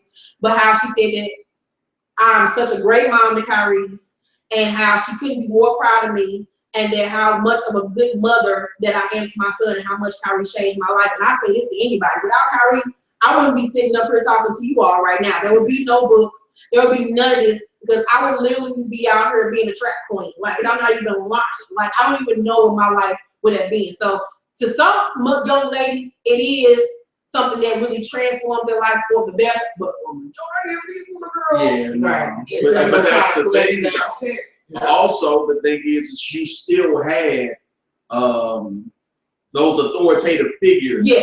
Around you and still instilling, you know, different things within you. Yeah, because there's no reason why I ain't ever been pregnant again. You know, these little girls get pregnant. You saw I got pregnant, had an abortion, got pregnant again. The reason that damn cycle stopped real quick is because I had that child, and my mother was the type of mother that once I had Karrueche, it wasn't no, you about to rip one of these streets, you got to be at home with your kid. I'll watch when you go to school, but that's about it. Like, you ain't about to be out here going with this nigga, that nigga. That's why literally when I had Karrueche, I sat down for 3 years. I didn't go out to a nightclub for the first time until I was 22 years old with Monique.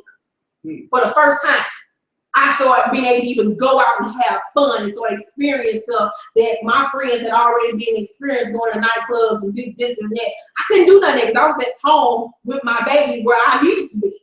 Right. I don't think I knew that. Yeah. So it makes sense why she's so fucking socially awkward when she goes out in places and stands like a thug. Because she don't got no damn sense. No, I don't like crowds. But that's a whole different story. Yeah. Next thing, putting your relationship issues on blast on social media. We see this time and time again. You niggas and you motherfucking bitches. And I'm saying that because I'm using the least amount of respect for you motherfuckers. You motherfuckers get on my goddamn nerves with that shit. There is nothing more unattractive in anyone on this earth for you to be putting up your dirt. What happened to whatever goes on in our four walls stays in our fucking You know four what? walls. That is the main reason why your shit is in shambles anyway. Putting your business out. I get so tired of talking about this with these celebrities, with you regular bitches and niggas. I get so tired of seeing y'all. That nigga ain't shit. He cheated on. This just happened last week with a friend. Shut up. Divorce. Anywho, and his girlfriend put him on blast. He was a cheater, this and that. And you go right back with him. What is the point of all of that stupid bullshit to put a nigga on blast on social media? And you know tomorrow y'all gonna be right back together. You're gonna be sucking this dick, you're gonna be eating your pussy, and y'all gonna go out and get a steak afterwards. What is the fucking point? None of us care. Listen, I don't give you shit. Go ahead. So like, what's the point? Even with you celebrities, like with the Chris Brown's and Karrueches. That's money there, though. They make But money you know off what? of They're that shit. trendsetters. Because these people around here retarded. They don't got enough sense to do their own fucking thing. So when they see, like I said last, there's a lot of monkey see, monkey do shit going on.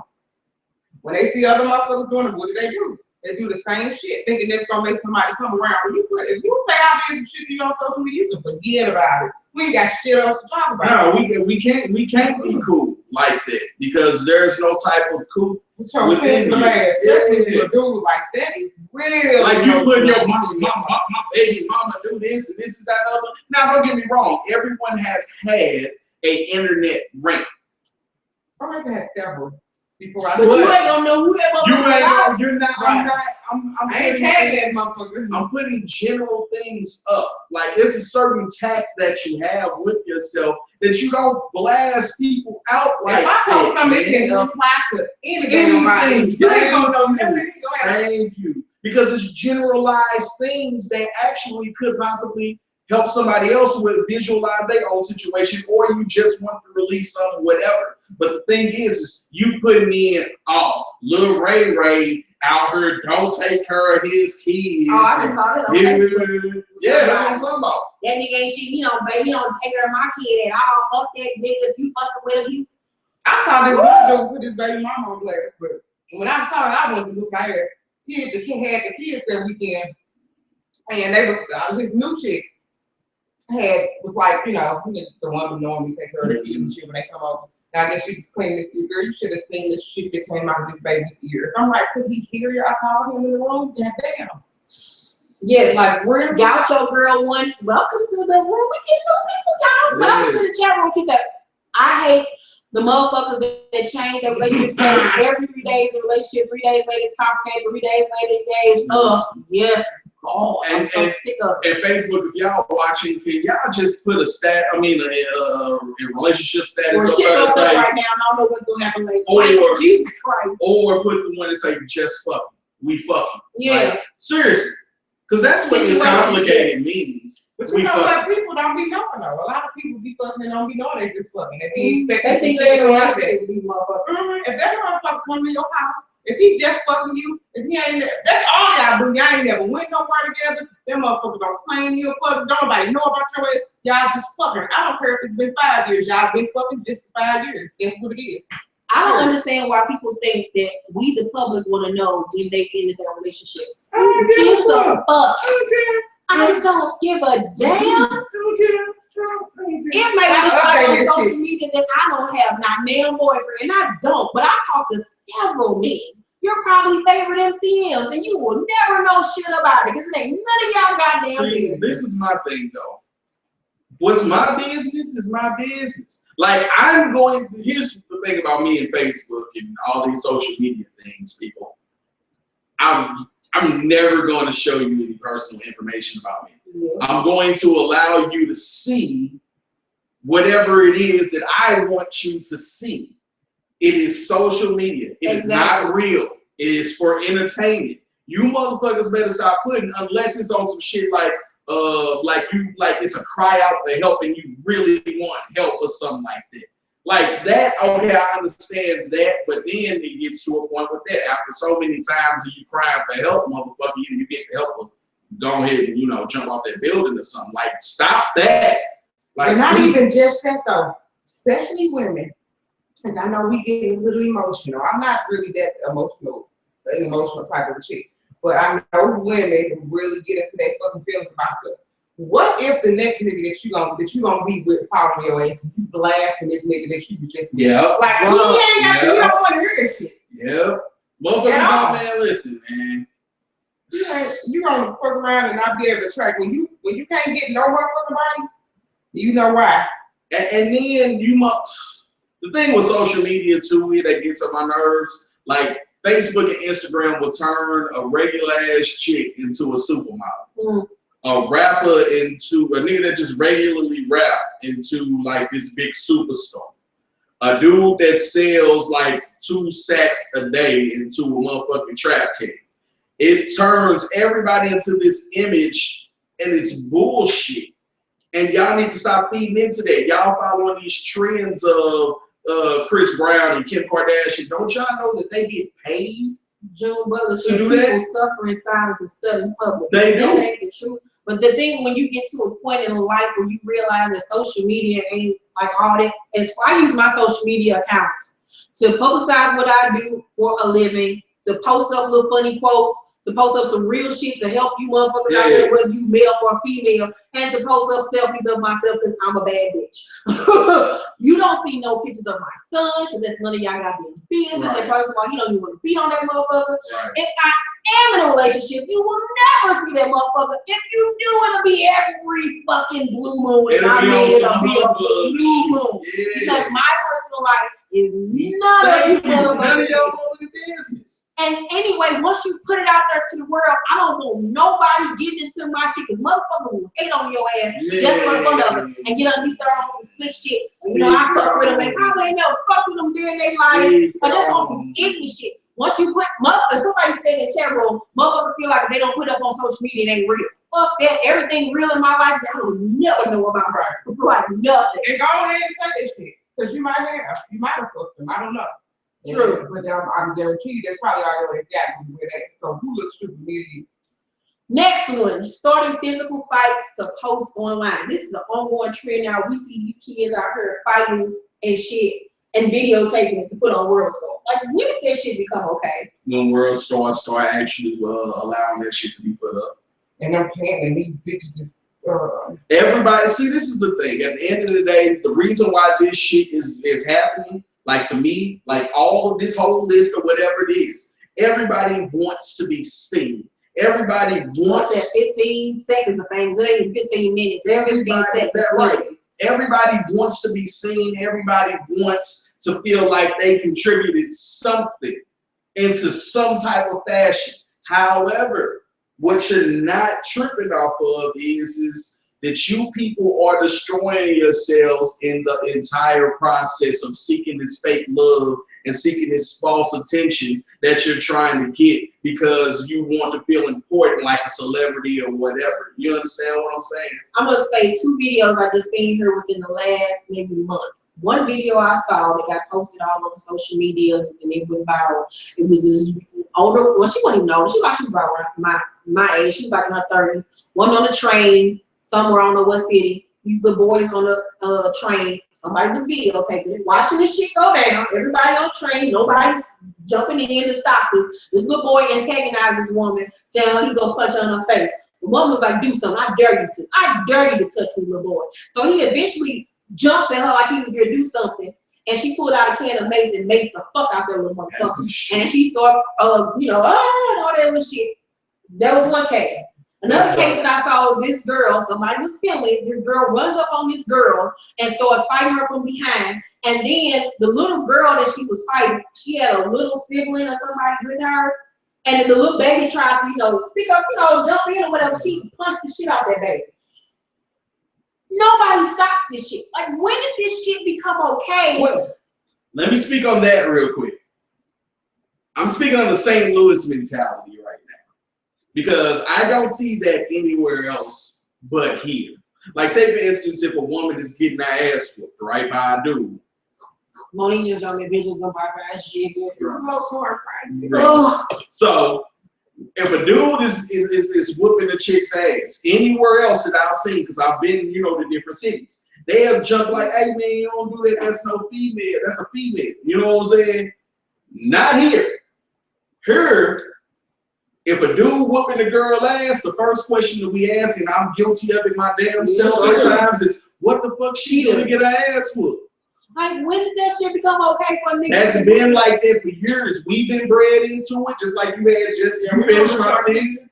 Hey, man, Sharky, I got a shirt, Sharkeisha, shout out, like I designed that moment, but that was some crazy shit. But the thing is that we have definitely, as an American society, been desensitized to acts of violence. Yeah, and I'm going to speak on that. And just watch like remember in the 50s, those movies, like those black and white movies, it was okay for a man to just go up and slap the shit out of a woman. You know what I'm saying? Like, those things happen. Our cartoons show Elmer Fudd shooting Daffy Duck in the face with a shotgun. These, like, South Park is huge. Like, we've been desensitized. Today starting June holiday, and in the movie she was playing this Dixie Blonde who was dating this like rough around the edges, like mobster type dude. And in the movie, it was based in the 50s. He slapped the shit out of her. He did what he and then told her to go take a walk. This shit was hilarious. That's funny. But that was the shit.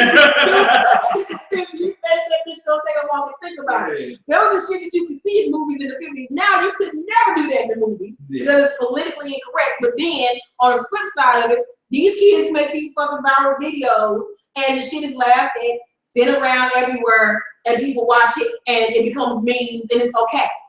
I don't get social media is the devil. No, I don't get. Well, my thing is, I don't get the hypocrisy of America when it comes to that.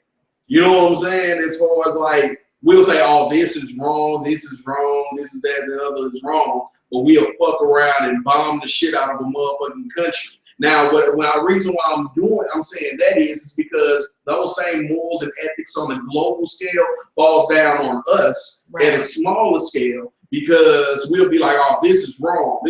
Like, prime example for me, I'd be like, Trayvon Martin got killed by George Zimmerman, and this is that and the other, but still at the same time understand the rules of the street and can find some type of way to condone that homeboy killed homeboy over some other shit. Yeah. You get what I'm saying? So this is the hypocrisy of the American society and our culture. So with that, and it has been growing and becoming more and more socially acceptable, we've lost ourselves and our souls and our morals in the process. That's just what it is. But even in here in St. Louis, I think this was like 2 summers ago. That's why they shut a lot of this shit down as far as Central West End and the Loop now, where the police walk around now in that area, and if you're 16 and not accompanied by an adult, you can't even be in these areas anymore, because like 2 years ago, it was running rampant where these kids was playing a knockout game, just running up and punching random folks in the face. About that. Yeah, that shit was going crazy. When people just, these little kids, these boys, running around punching women, men in the face and trying to knock them the fuck out. Now that's why, like I said, in those areas, police walk around and you literally have to be accompanied by a dog. You can't be in those areas. But it gets to the point now, even when I walk around and I see a group of teenagers walking my way, I move to them up on the side. I don't trust you with motherfuckers, and I'm ready to whoop ass at any moment, because these were kids is fucking right. These little fast ass teenagers be looking at you like, bitch, what? And I be like, motherfucker, I would shoot you out and whip you out on the girl at the same time. I'm tired. I ain't playing with you little motherfuckers. I keep my shit. Pick your ass up and hit you with her. Girl, please, better go sit your ass down. Hey, that's it, man. Damn, we sound old. We are. But anyway, next one. Arguing over man on social media. And I have an exhibit. VH1 Johnny Blaze, who started on this season of Love and Hip Hop New York, got on social media. This was last week. You know, she was messing with Rich Dollars. They had their little thing on the show, and now Rich Dollars is dating Monique Slaughter, who was on Love and Hip Hop Hollywood, who is that's where that Lil Fizz baby mama. Oh, the crazy bitch. Yeah, they're dating now. Oh, sure. So her and Johnny Blaze been going back and forth now for months over this ugly ass, vanilla looking motherfucker. So Johnny Blaze gets on. They was going back and forth. And she says, like I said, fuck you, and then broke, ... well, ... But you were saying, you fight me, girl, bye. What you got, I said on his face 3 weeks ago, waiting for a wedding you wish to have besides a dead storyline to keep your contract holding. I beat you with my eyes closed. Get out your mother's basement and get your dude new gold chains instead of the ones I got him. Stop looking up cubic zirconia rings. Laugh out loud. Jealous where I should take custody of your son. Deuces. P.S. If I never got on TV, my shit so strong I still be stronger than you and your deadbeat. You got it. Play with me. I'm in your city. Tell your dude stop sweating everything I got him and get your bread up and style him. I've been quiet too long. Keep playing. I'll send you a video. I unblocked you, pussy. I'll say this. Shout out to Rich Dollars because he got these bitches gone in the head. Ridiculous. Gone in the head. You my nigga. Because they ain't even. The smoke and mirrors is so dope here that they don't even see that them two ain't even motherfucking I'm gonna shut up. Nope. Man code will not allow me to say any more else. And that don't even make no more. But this is the shit that we see. I see this shit at least 15 times per week.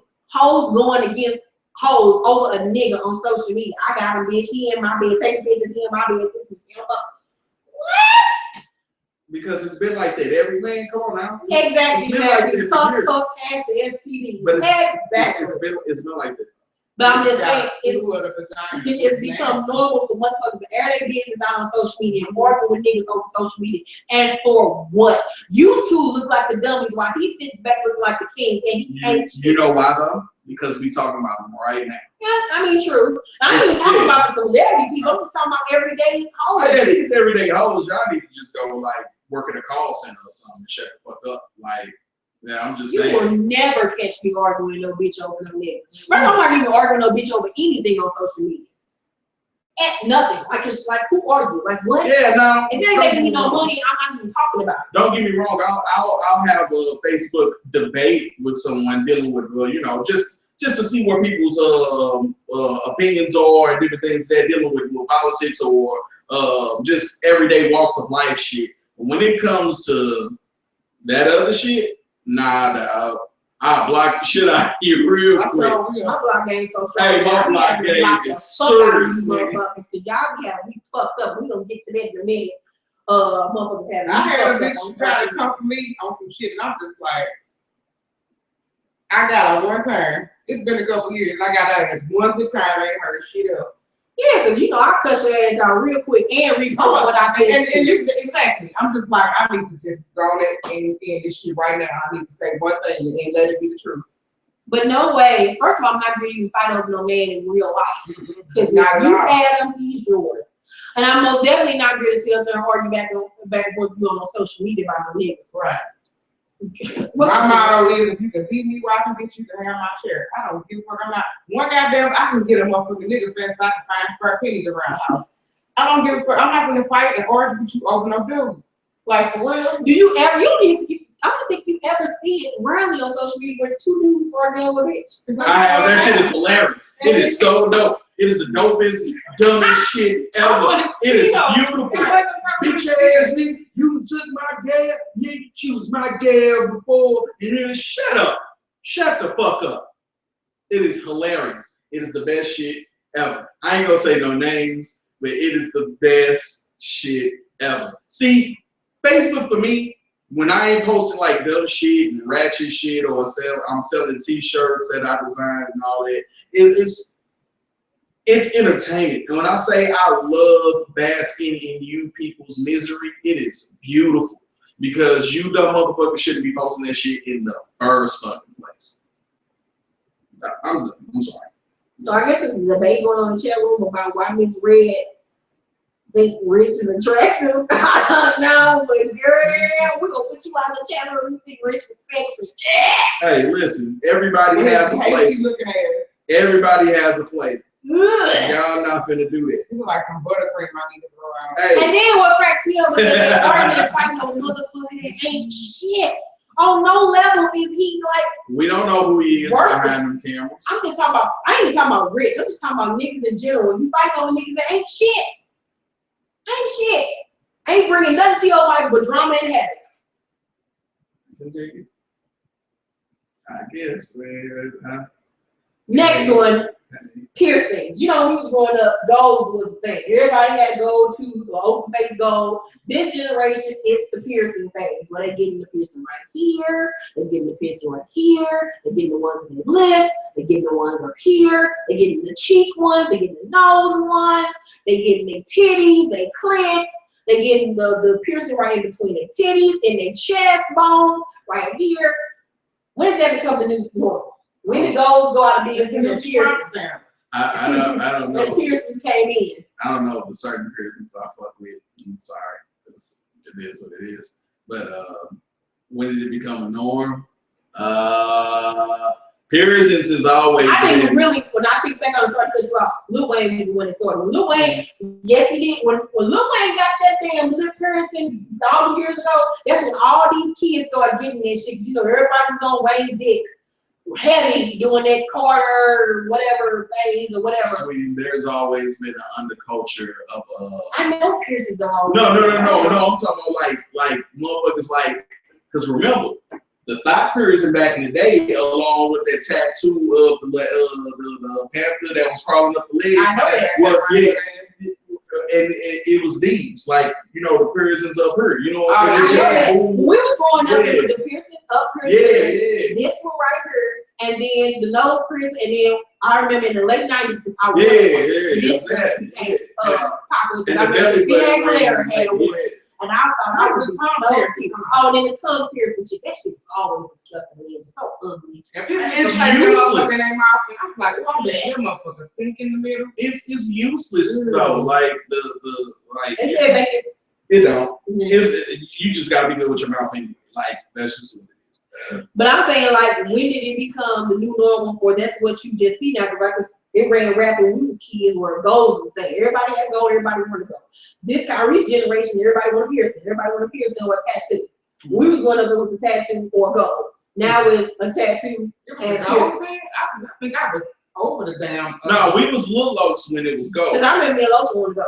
Real bad. And we I'm so happy. Yeah, no, so you little son shit. We wanted to teams, right? Yeah. I'm so happy.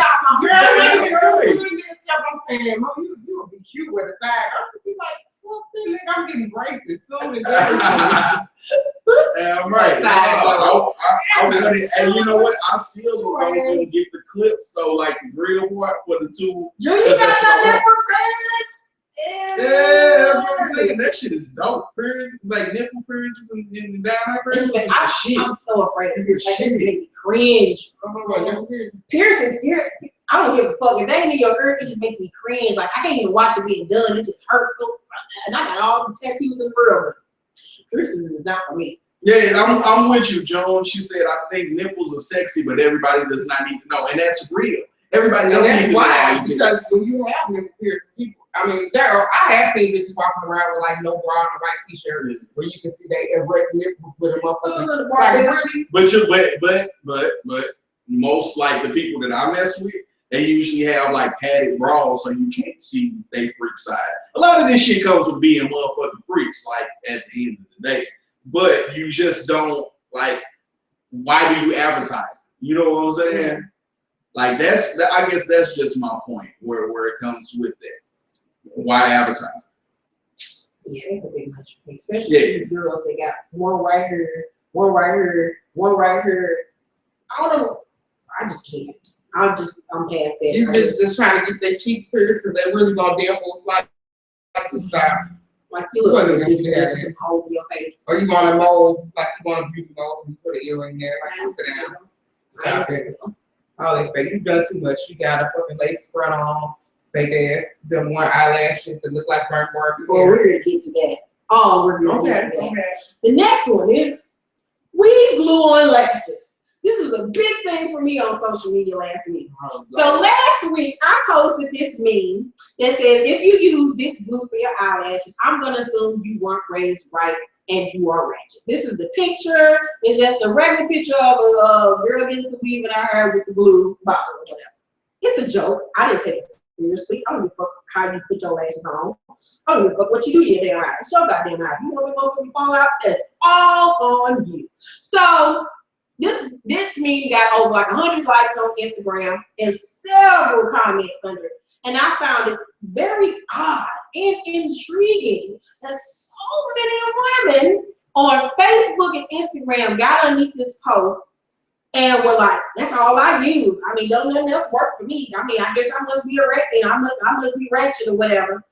And so this one girl and her little friend, and I'm gonna say her name, underscore Ket, K-E-T underscore. She don't even follow me on the thing. I don't even know how she saw the post. Maybe on the Apple page, I don't know. She says, prefer this in caps over that lash group any day, exclamation mark. Then she came back and said, come back and says, tough. Then her little friend comes underneath her and asks her and says, her friend name was Flawless Beat. Says, same here, could have sworn #1 rule to makeup was do what's best and safe for you. And then her friend Kat comes back and tags her and put exclamation mark, exclamation mark, exclamation mark. So next day, I wrote a post, I reposted the same damn picture, and I put a post underneath because it really intrigued me.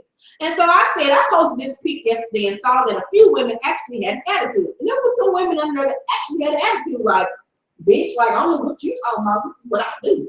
And so I said, y'all do realize it's a joke, right? Everything I post is not to be taken literally. You think I really give a damn if you use weed glue, hot glue, Elmer's glue, wood glue, super glue, crab glue, epoxy, a spray adhesive, or hell, even a glue stick to attach your lashes. It's your damn eye. I personally don't use weed glue on my eyelashes, but if that's what you like to use, then God bless you. Because once again, I don't give a fuck. I'm over here living my life while these grown-ass women are up in arms about an IG post. It's a joke. People need to grow up, find a hobby, get some dick, lick a badge, take the stick out their ass, get a life, or better yet, find Jesus. Because posts on IG are not that damn serious. Now I'm about my day. Y'all have a great Saturday.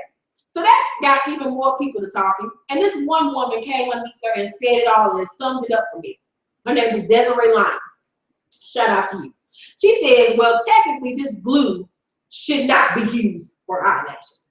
I believe the Asians people started this crap and it proves we will fall for just about anything. Before eyelashes were popular, let's say the 90s, you could pay someone to let you put weed glue near your eyes, so why do it now? Women are willing to potentially lose their eyesight over some lashes. There is glue specially made for eyelashes. Just buy it and take it with you. Do you see those Asian ladies with eyelashes on? Or do you really think they would use weed glue if they did? We gotta stop letting other races make us test dummies and or stop following the trends. This is all those shrugs. And I felt like that was the realest shit I ever heard because these motherfuckers got you thinking that that shit is okay. And I'm gonna say it on her. It's not okay to put weed glue on your fucking eyelashes, people. There's a such thing called do-old lash glue. And I saw so many women get me there. That other shit don't work right. My eyelash ain't gonna be popping off after 5 minutes. No, motherfuckers, you don't know what the fuck you're doing. Read the fucking directions. You want that fast shit. It's like people always going to get fast food and shit, getting super goats and all this big shit because you want shit fast. If you read the fucking directions, the shit say, let it air dry for 30 seconds before applying it to your eye. And then maybe the motherfucker won't pop off. You putting weed glue, that's why your eyelashes look the way they do. It's looking like goddamn me Batmobile on your fucking eye. All that stuck up, glued up, globbed up glue on your eyelashes. And then you motherfuckers out here giving them eyelashes that look like goddamn me Elba Fuzz pussy. Like, I don't even know what the fuck that shit is. Eyelashes is looking like this. Looking like, it don't even blow in the wind. The motherfuckers just stay like this. It could be under 90 miles per hour. Them motherfuckers do not fucking move. Get y'all up on live. Please use a regular goddamn glue on your eye. Now you motherfuckers wonder why you ain't got no motherfucking eyelashes. Because when you take that shit off, the damn eye, your eyelashes that went away with the goddamn eyelash. I mean, the hair glue that you put on the goddamn eyelashes. You stupid helpers.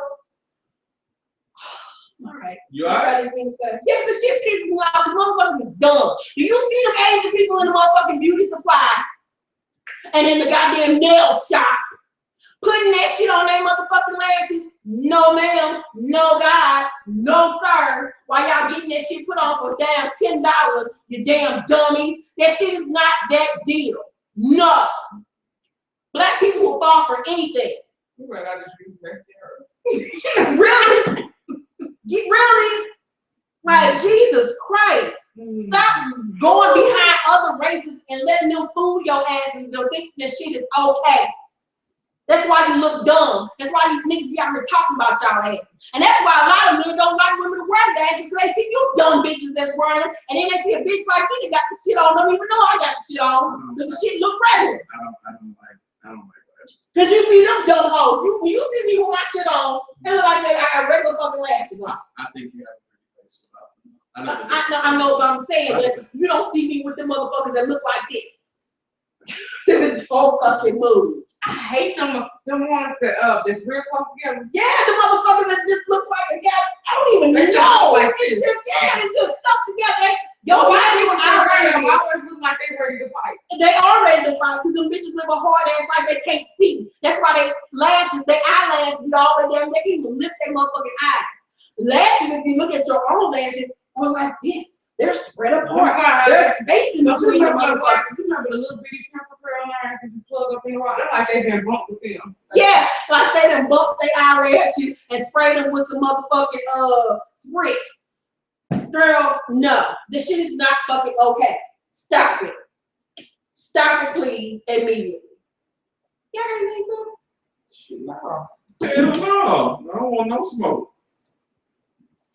Y'all got anything to say? Yeah, bro. They ain't got shit to say neither. You don't even shit. See, everybody like put a fork in me because I'm done. Dude say you're right about duo, but I do use her glue. Can't lie about it. In nail shops in Texas, they do use her glue. They do it everywhere. They just in Texas, but the shit's not okay. Why don't they just use the regular shit? I'll tell you why they use her glue on y'all ass. Because it's a business. They gotta get y'all the fuck up out of there. And her glue dries within a second. And not even just that, they know your goddamn eyelash gonna come out. You got to come back to them. You gotta come back. Yeah. You gotta come back. They don't give a fuck. They're trying to get that little $10 that they charging y'all and to get y'all the fuck up out of there. Because if you don't go up to the nail shop, motherfuckers come and say, I'm trying to get my eyelashes done. How long to wait? Oh, give us 15 minutes. And then they sit their ass up. You've seen this several million times. Go get your nails done. Bitch, sit there. At 10 minutes. They tired. They won't wait no more. I'll be back. Don't ever you seen that 50 million times. I'll be right back in like 30 more minutes. And then they come back. Because people want that fast shit. They want it right then and there. Motherfuckers don't want to get the right shit and do it the right damn way. So please don't stop letting them do that. Get you some dual lash glue. Go to Walgreens. This shit ain't nothing for $3. And take that shit with you and tell the motherfuckers to put that shit on your goddamn eye. And tell that motherfucker to hold it there until it don't move no more. Exactly. This microwave that shit works. I said that shit last week. Everything boils down to motherfuckers being lazy and not wanting to wait. And I agree, it's cheaper. Like it. You think that they don't spend $1 on some weed glue versus going and buying the real shit that's supposed to be used for eyelash there, like I just said, cost $3 and some change. Man. Because it's some real shit. Cause I just hate that people allow other people to just trick them into whatever. You ain't gonna buy no fake ass Jordans if you can choose between the two. No, I'm not gonna. No, I'm not. So do it the right way. I don't buy fake shoes. Bitch, I might be I'm not gonna buy. And I guess I'm even more passionate about it because I do makeup for a living, and I know it's not that hard to put on some dual lash glue. First of all, that motherfucker gonna stick if you do it damn right. All you gotta do is blow that shit, fade it in there, 30 seconds to a minute, and then put the shit on. I'm gonna do a whole damn video on an eyelash tutorial so you all can see how easy it is. It's not that hard. The motherfuckers ain't gonna go nowhere. Please. Okay, next one. This is Monique's topic, and I think she's gonna have a ball with this. Shit, I don't know no more. The career welfare WIC and Section 8 recipients. Monique has an issue with this every week she goes to the grocery store, and this is why she don't like going to that motherfucker and tell your story. Okay. Every time I go to shopping sale, every time, I don't know why I always get behind this WIC bitch. And it'll be a different one every time. And I don't have nothing against nobody getting WIC, but this motherfucker is the poster child of what the stereotypical WIC motherfucker looks like or acts like. WIC ain't shit no way but blocks of cheese and Oh, that milk. shit come handy with your mother. I went to the store one day, this girl had food stamps, WIC vouchers, coupons, a motherfucking debit card, and it was so embarrassing. It was so much fucking embarrassing. I was like, she one of ours. Like, really? This holiday, she had like a 5-year-old in the stroller. This motherfucker decides to get out the stroller and want to go get some candy right when this motherfucker finally get done after 45 minutes in the checkout line. Like, bitches. I didn't even know you could use coupons to food on food stamps. I did not know that you could do like that's way too much savings. Like this ain't your money, motherfucker. What if you trying to get 40 cents out? Shit, I mean, man, listen, man. Hey, food stamp hoes, you are all right with me. This one shit last week, she get in the line, she got her week vouchers. I should have known because the motherfucker had Welch's grape juice and Cheerios. I should have known. Yeah, that's all I see, Kylie. They go Welch's grape juice and freeze that motherfucker out. You was slushy later. Shut up. I heard they had have you ever seen American Pie? And the lady said, what the fuck? She was like, what? She's like, have you seen American Pie? She's like, you looking savage. She might be watching this show. I don't give a fuck though. You ain't shit. Have y'all, this turned out the girl, she said, y'all seen American Pie? And the girl, the checkout lady was like, oh, American Pie. Yeah, I've seen it. She's like, you act just like the one girl from Big Hill.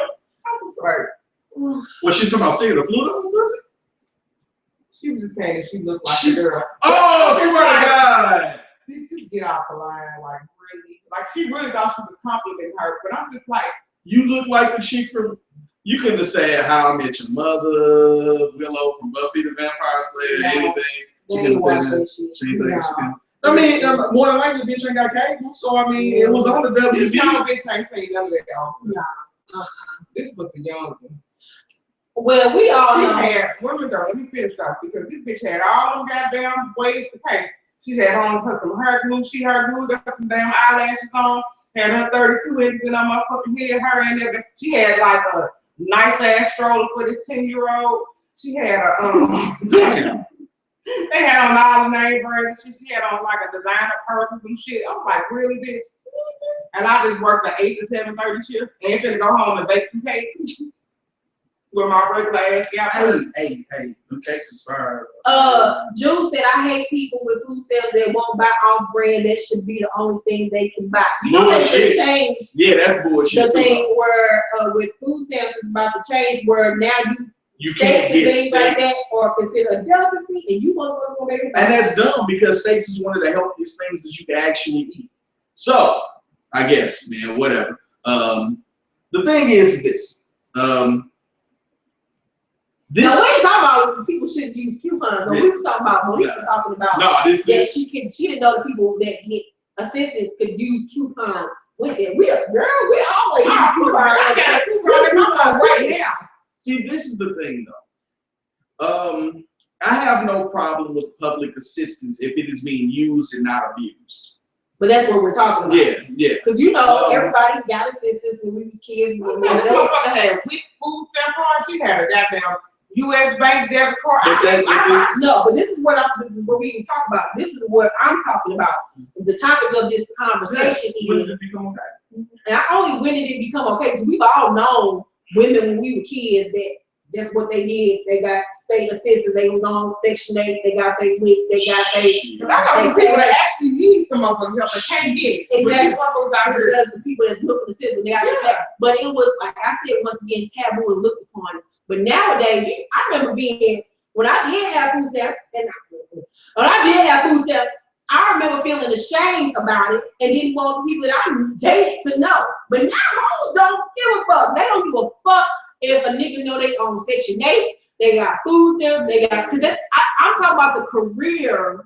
Like this how it used to be. Recipient. This how it used to be for me. Like I used to only talk to girls in the suburbs. Like I never fucked with a city chick. Ever. Because of the simple fact of the things that I grew up in Los St. Louis. Los St. Louis is one of the most fucked up places. So I correlated those same things with that. So the suburb chicks had the good schools, they had the family life, they had this and that, they ain't have welfare, they ain't have Section 8, they ain't have all of those things, and that's what I draw myself to. Now it's gotten to a point to where all you motherfuckers is on Section 8, or not all you motherfuckers, but I'm saying Like it's on some type of dependency, and y'all proud of it instead of using it as a stepping stone or a catalyst to get further in life. Because that's really just what it is. You know what I'm saying? And a lifelong plan. Right, It's funny. It's funny that you say that though, because I said that years ago in a song like what happened to those days when we were all raised to be independent, now living off government aid. And if you had to do it, now becoming a slave, institutionalized, sleeping in the middle grave. That's what we do. Like at the end of the day, like and it's not even all that good. Because look, child support. I got somebody that I know that's on child support right now. The state pays you, even when the father pays everything. The state pays you when the fuck they want to pay you. So you really don't get the money on a timely fashion. And I just got to talking to her about it. Like, damn, like he's paying this shit, or else he'll be locked up right now. And you are like, you sitting up here, you waiting for it. You know what I'm saying? Like but no, she's out of work and she's looking for a job. Like she's looking hard, but at the same time, no, that shit don't even help. Y'all, like it's like people think it does. You know what I'm saying? That shit don't help for real. That is a pacifier to keep you docile and not recognizing your true potential to get out here and do whatever it is that you want to do. Once again, this shit is supposed to be a catalyst for something. Like if you got food stamps, like shit, when I had food stamps, we was out here doing fish fries, cause I ain't gonna even lie, we was making money off of that shit. Like, you know what I'm saying? That was years and years ago. What they gonna do that? Motherfuckers ain't gonna wait on that check. They ain't gonna do shit. A bitch are gonna sell half of them, pay a cell phone bill. It became these no good ass niggas. So the answer, they ain't gonna never do shit for them because they ain't gonna do shit for themselves. So to answer the question, I guess, from what you were saying, when did it become acceptable? It became acceptable over the period and course of time of when it first started and it first happened to where people was getting all of these different things from you know the food stamps and all the aid, to where it was to be a shameful thing, to where you strip the shit away from them. You know what I'm saying? Yeah, emos take Little Caesars take food stamps. The thing is this. The thing is this. It's once you had stripped examples of people that was actually getting it, like, you know, you could have had a cousin that was making some money, you could look up to them, or you had a friend that parents had bread or something, you could look up to them even if your situation wasn't the best thing. There isn't like that anymore.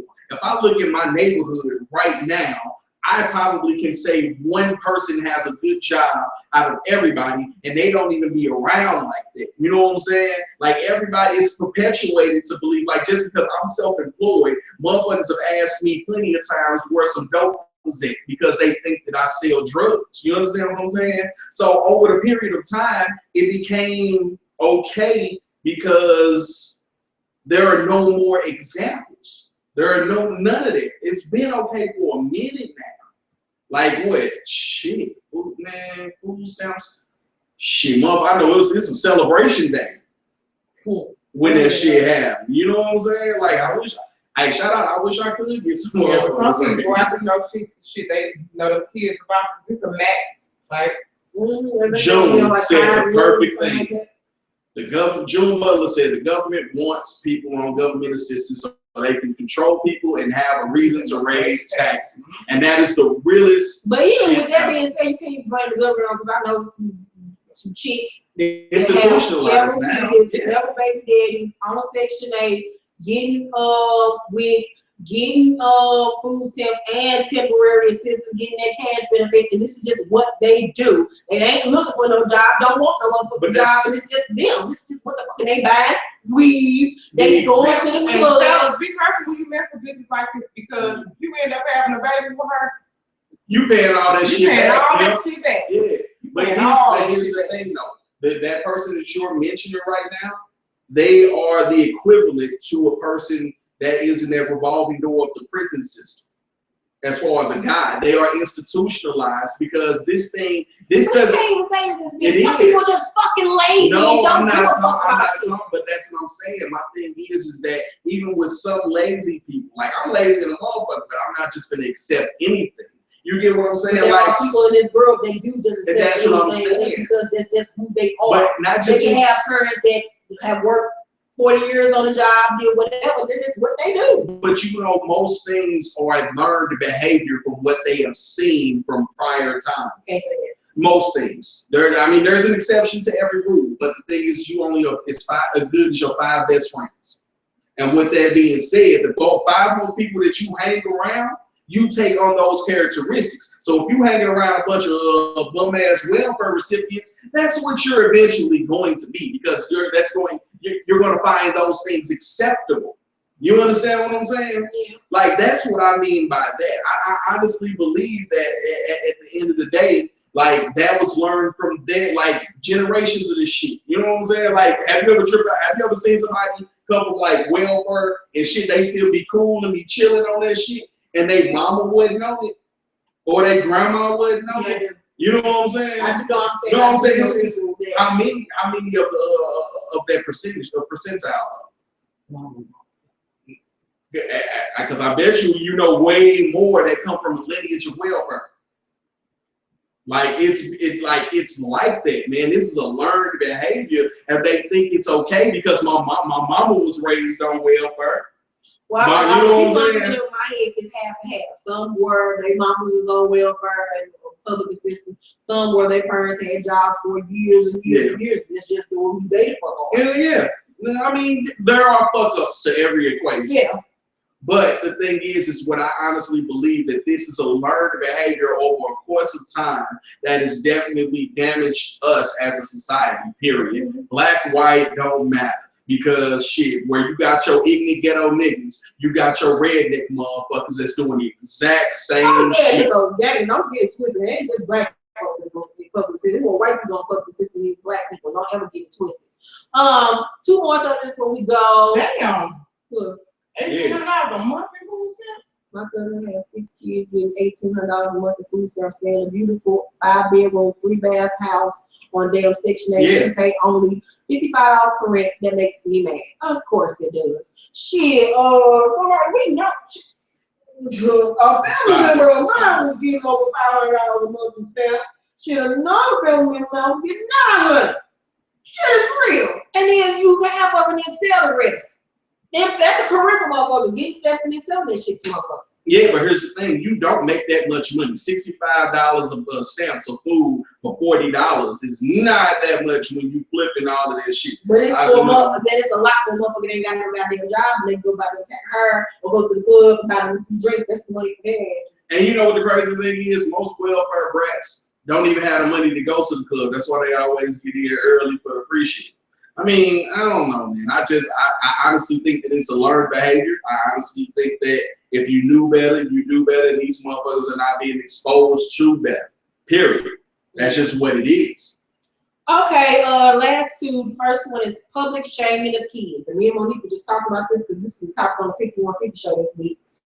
About what was it? I don't know if you guys seen the video or not, but it's a stepmother, her 12-year-old stepson comes in the house high. And she pissed off and, gives him a George Jefferson haircut because he's high. He came to the house high and he's been making F's in school and shit like that. And this bitch does and puts it on social media. I don't know where his father was or his biological mother or not, but that bitch was wrong. And I said, and that goes back to that shit where the lady was beating her son ass on TV and shit like that. I knew that it was already a trend, but when something that big, when it's that televised and that brought up in the social media that much, then it becomes a trend and everybody started doing the shit. And then there was the man whose daughter killed herself and some shit like that. Yeah, this girl, her father cut off, she had long hair. Her father cut her off on social media to shame her and whatever she did. I don't know what the child did, but she ended up committing suicide afterwards. Like, when did this whole thing just become a new thing now to whoop your kids on social media? I mean, it's no different. And then that chick, they ended up busting her like a week or so later for prostitution. She on some fucking website where she's selling her ass. That's no different from when I know my mama used to pick up the phone like, yeah, I just had to whoop his ass earlier. You know what I'm saying? Like that happened. You know what I'm saying? But that's not the same extent of you telling Monique I just got done whooping Karrueche and him being a little bit embarrassed. but he only think he was honest with her. To you be getting Kyrie on this camera right now and shaming him in front of millions of that's what I'm thousands. saying. That's the new thing. At first it was talking on the phone and, you know, reaching out to, you know, whoever that you was talking to. Now it's showing it to your Facebook friends. I've been being a little girl home telling her friends she was I didn't give a fuck. I was more like, shut the fuck up. Yeah, get the fuck on. It is what it is. Right. Don't act so Right, big. right. You know that Mike Epps joke, he's like, yeah, I had to do some big ass. No, some shit she don't get enough period or something now. And then she get off the phone and be like, you want to go where you lost it? Yeah, that was me and my mom. When I ever have with Kyrie, you know, I'm gonna feel bad about it. She got to the point. I'm still looking for it. Deniers. Right. Not you can't be like, oh, well, and be like, you know, I only did it for your good, for your well-being. Mama didn't mean like, but I would never in a million years even think of publicly shaming Kyrie as a form of punishment. Okay. Here's the thing. Like, I honestly think that, like, couldn't do with her, like, into the little old man shit because of your bad grades and shit. I think that is ingenious. I think that is one of the best things smoking. Only reason because of, and it's not no shit like that really truly harsh. But like couldn't do with her to make it look bullshit. I think it because there's one thing. First of all, she was out of line. Public, she was out of line because that movie was mama. But even public, no. I'm I'm saying as far as with this situation, as far as this, what I see, like dudes, like you get a bad grade, you get that bad haircut. Public humiliation is one of the biggest teachers out here. Now, I'm not saying like some of that shit that I've seen on Facebook is crossing the motherfucking line. But with some shit like that, and my partners used to get that, like my partner G got his haircut, he had to come to school and everybody claimed his ass. He was on honor roll that next motherfucking thing, that next semester. You get what I'm saying? So I don't agree. like, because the thing is dudes like, and for dudes like chicks. Dudes don't like to be embarrassed. Dudes don't like none of that shit. Don't nobody like to be embarrassed. But if you didn't follow the rules of certain shit, you know what I'm saying? So Okay. what's the difference between that or a motherfucker who get locked up But think about and it. they pitch on from being embarrassed though. You That don't shit know goes what on from extent life. it goes on. And then at the same token, But that's when, you know, if a mother or father did that to their daughter, it would not be looked upon the same way it would be looked upon as abuse. Because if you come in here and I shaved off all Monique's hair, you just because she got a bad grade, they're looking at me like I'm deranged and I'm psycho and crazy. Because what does that do? Because she has a bad grade, you shaving off her head and giving them a bad grade. now that's once again. So it shouldn't be a double standard. It should be one. No. I know for me as a parent, and then I have to go through this. You know, me and Monica talk about this.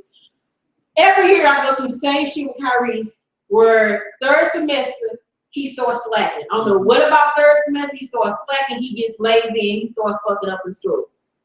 I would never as a mother think of cutting his hair or doing something weird to him or publicly shaming him to get him to act right in school. Because I know how it felt to go to school. I got bullied most of my shit. I stopped getting bullied after 10th grade.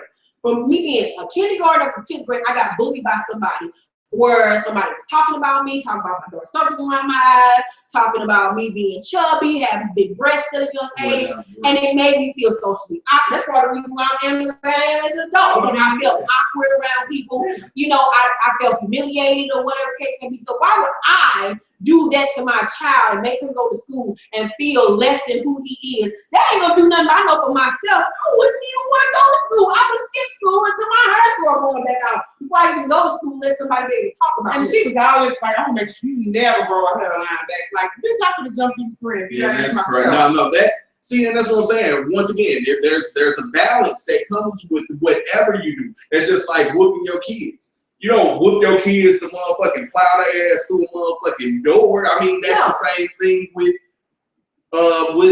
things like that. You know what I'm saying? Like, okay, the small things like dude to hold up a picture. Okay, it was on World Star. The dude daddy got on the little dude because he was up there claiming gangs on the internet and all that old bullshit.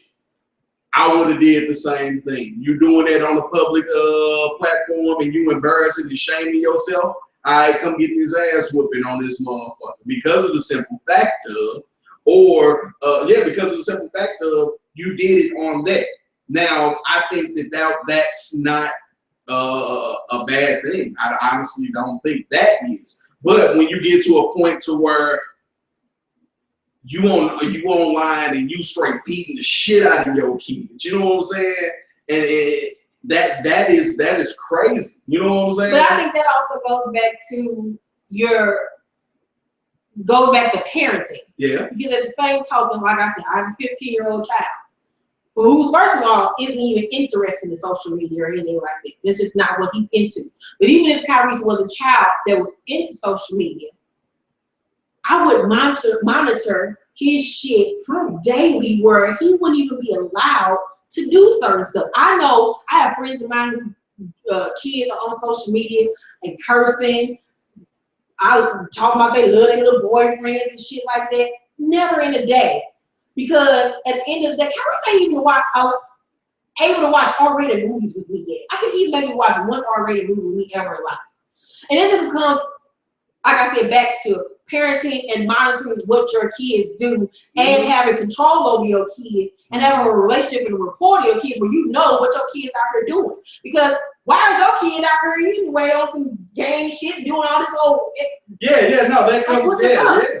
But some kids, because I know it was some shit like where my mama wasn't that, man, my mama ain't played. Like, she had us consistently in church. Who jumped off the porch? I did it. I did it on my own. And I did it because of what? You know what I'm saying? Listen, I can't, like, well, with certain things, just like my parents were great parents, but at the end of the day, when I became a teenager, they didn't, no, it wasn't that it was up to me. I can honestly say, my mama, and I don't think I make a voice into my mama, or my father, but I got pregnant twice at the age of 16, 17, because y'all want to do what the fuck y'all need to do as parents. Well, I can't, I mean, for me, I can't, like, I wasn't. There's a reason why my 15-year-old son ain't never kissed a girl and ain't never fucked nobody, because I'm doing what I need to do as a mama. I feel you. I mean, for me, it was more so, it wasn't about my mama. Like, the decisions that I made them in conscious. But I know for myself, I made those decisions. But if my mama would have had her ass at home like she needed to be, I wouldn't have had the carte blanche to have my boyfriends at my house and us fucking. I can dig that. Same thing with daddy. If you would have did what you need to do as daddy and spend more time with me and let me know, hit me up on game what these dudes will do, I would have been more aware. Yeah, definitely. You know what I'm saying? So I think it comes down to parenting, because I know I've had conversations with Karrueche with this is what a girl would do. But after so much though, at what point does but that's the thing. I did what I was supposed to do. Now whatever you choose to do after that is what you choose to do. But I'm just saying, like in my case, that I didn't have those conversations. I didn't have that parenting. I didn't have those consequences or whatever. I was able to do whatever the fuck I wanted to do. Right. I wasn't able to do whatever the fuck I wanted to do, but my mother consistently worked. And I jumped off the porch, not for the sake of it was cool, but it was because we didn't have money. You know what I'm saying? My mother was at the time taking care of a couple of kids in a one-bedroom spot with, no money and the lights getting cut off and shit. So I had to do what I had to do, period. The most that I've done as a parent to Karrueche to teach him a lesson outside of whooping him and taking things away from him, which is always pretty much working for Karrueche. But one time he really got out of control. This was like a few years ago. And he pissed me off so bad to the point I said, you know what? I'll show you how good you got it. Oh, shit. I made his ass go outside. I was like, leave. Oh, the Miss Meal cracks will make a motherfucking sense. I said, in my neighborhood is a lot of homeless people. It's a homeless place where, the homeless people. I said, walk your ass outside. You don't got no place to live. I made the nigga think I was putting him out. Let the nigga roam the streets for a minute. You ain't got, where you gonna go? You ain't got no money to call nobody. He gonna come get you. I want you to see, like, if I decide to put you out tomorrow, where do you have to go? Who gonna, like, what do you, like, you don't have nothing. You have nothing. Like, nothing.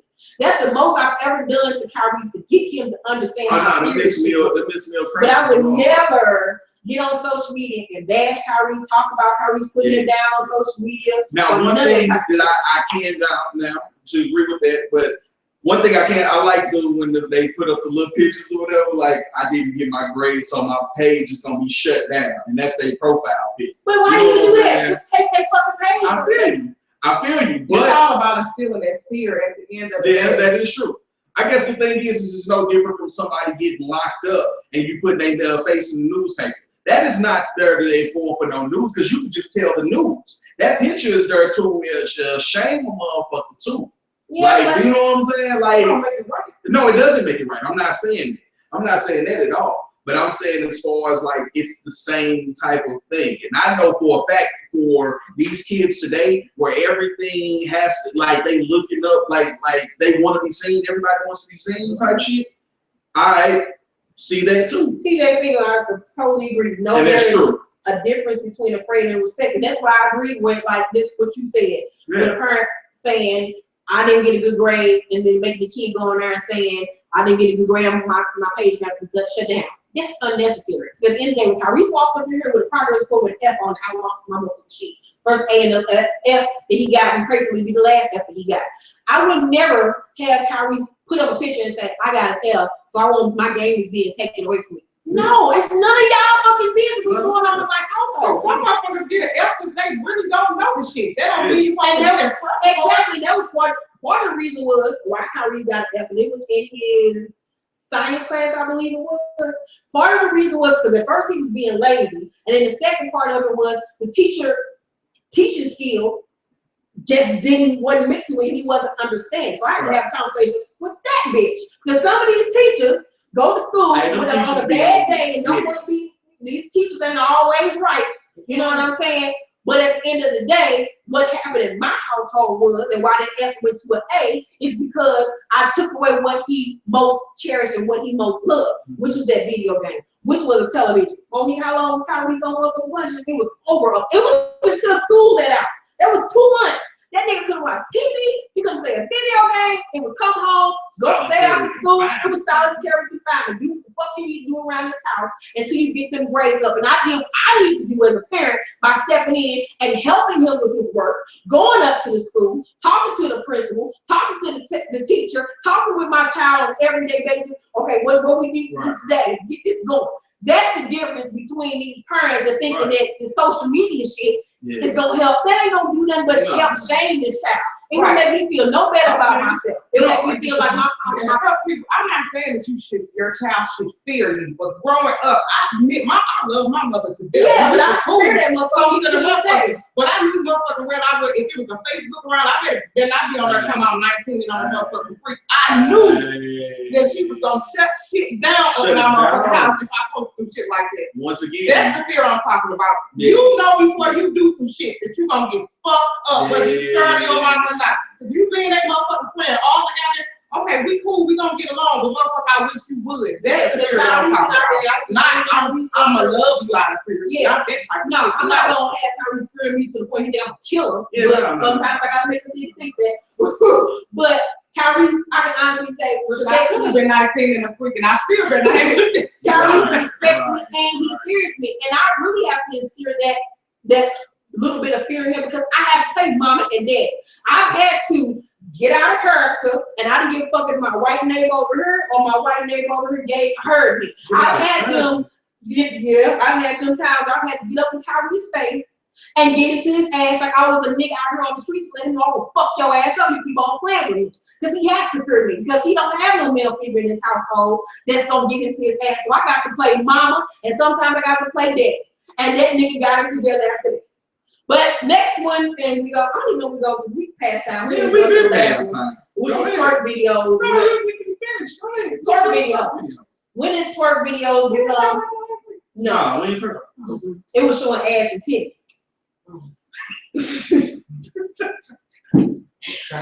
Same thing, but just shaking your ass on camera, when did that shit become okay? When did it become okay? When fake asses became it's around the same time that sexual freedom was promoted hard. Twerk videos came right around that same thing.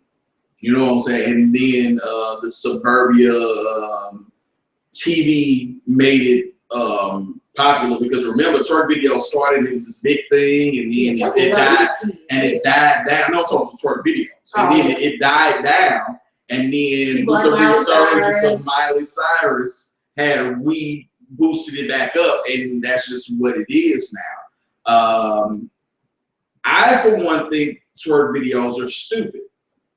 And this is all bullshit aside, but that's just like, I don't like. That's like I'm the same person that don't go to strip clubs, and I think it's stupid. It's like I'm going there to get a hard dick and do nothing. Yeah, no, I'm cool. Like I think it's pointless, but there is a culture for it. Same reason why there are so many different types of porns that are out there. Like people just want to be seen. That's all that is, and it became okay. Shit, yeah. Like what? Early, like late. World Star. When World Star got popping, World Star is a culprit of a lot of fucked up shit. Though fight videos and all that dumb shit, man. So honestly, when did this shit happen? Like to me, the moral of the story is when did it become okay? It's been okay for motherfuckers to do this shit because it's been taught to them from some. Reggie, he said Poncho thinks twerk videos are stupid. Yeah. Who would have thought? Yeah, I don't like twerk videos. I mean, but that's because I'm a for real. I'm about my crime. Like if I can't fuck, I don't give a fuck. Like what's the purpose of watching you dance around when we ain't gonna do that? And I'm not that guy. I'm like, hey, are we fucking or not? That's it. And that's just how fucked up I am. And see, and that's why the relationship. I mean, not saying you, but saying because people out here doing shit like that. Because it's implied that you're fucking. But I'm just saying, it's gotten so bad now where parents are posting little pictures of their 1-year-old babies. Yeah, I can't try to listen, cause what? Listen, like this is how fucked up the mentality is. Listen. I can't. At the end of the day, what this basically means is we need to take effect for our children. We need to sit up. We actually need to get into our communities and talk to these kids and let them know that all of these things that are on TV or on the internet it is entertainment. It is not real. Do not go out there trying to emulate these things. One of the best things that my sperm donor deadbeat father told me is this. We was listening to Tupac. He said, "You like this song?" I said, "Yeah." He said, "Say some of the verses. You can even cuss." I said some of the verses. And he said, "Do you know what those mean?" I said, "Yeah." He said, "Now, do you know that these guys are fake?" I said, "Yeah." No, I said, "No, they fake." He said, "Yeah, all of these things that they are talking about that they do, they are incriminating themselves and they would go to prison. This is just for entertainment. Do not let any of these things capture you so much to where you believe that this is true. This is nothing but a cartoon. The same way you watch, what was it at the time when All Eyes on Me came, I was watching Teenage Mutant Ninja Turtles. When that came, the same way you watch Teenage Mutant Ninja Turtles is the same way you should take this music. And that carried me for so long. So my point is that we, as the older generation now, the decision makers and the voters and all that, we need to take our cousins and our kids and our friends' kids and all of that and instill all of these things into them so there won't be, of course there's always going to be twerk videos and there's going to be this, there's going to be that, because it's entertainment to adults, but we have to get back to a point to where morals and ethics are definitely embedded into our children, into the fabric of their minds, and that's just what it is. Yeah. Well, that was another great show. We had fun with this show. If you have a show topic for us next week, please leave it in the comment section below. Even after we post the video, feel free to post it in the comment section. We want to hear back from you and your thoughts on this week's episode. Once again, if you have a question for Ask Keisha and Mo, send it to askkeishaandmo@yahoo.com. We love you all, and we will see you next time. Oh, yeah. I don't know if we're going to film next week, because next week is Father's Day. So we might not be filming next Sunday. I got to do something for my mom, so. Yeah, so I don't think we're filming next Sunday. So don't look for us next Sunday. We'll be back following Sunday. So you can contact Keisha at Keisha Irvin. You can contact me at Poncho Rucker. Subscribe to my YouTube channel and all of that. It's just Google Poncho Rucker. And Mo changed her name, so it is. Hallelujah. I change it back to Everybody Loves Mo, and that's LUVS. So, hit us up on Instagram, email us, whatever, man. Contact us. Stay in contact with us. We just don't want to hear from y'all on Sunday. We want to hear y'all all the time. So, hit us up, man. Tell your friends about the show. Share it on social media. Share positivity. Share the jerk. What you say? It's the way that you all can come together and congregate. Truth round up to something right now. Here's some jam. Oh, Lord. Bye. We gone. We'll see Love y'all in 2 y'all. weeks. Bye.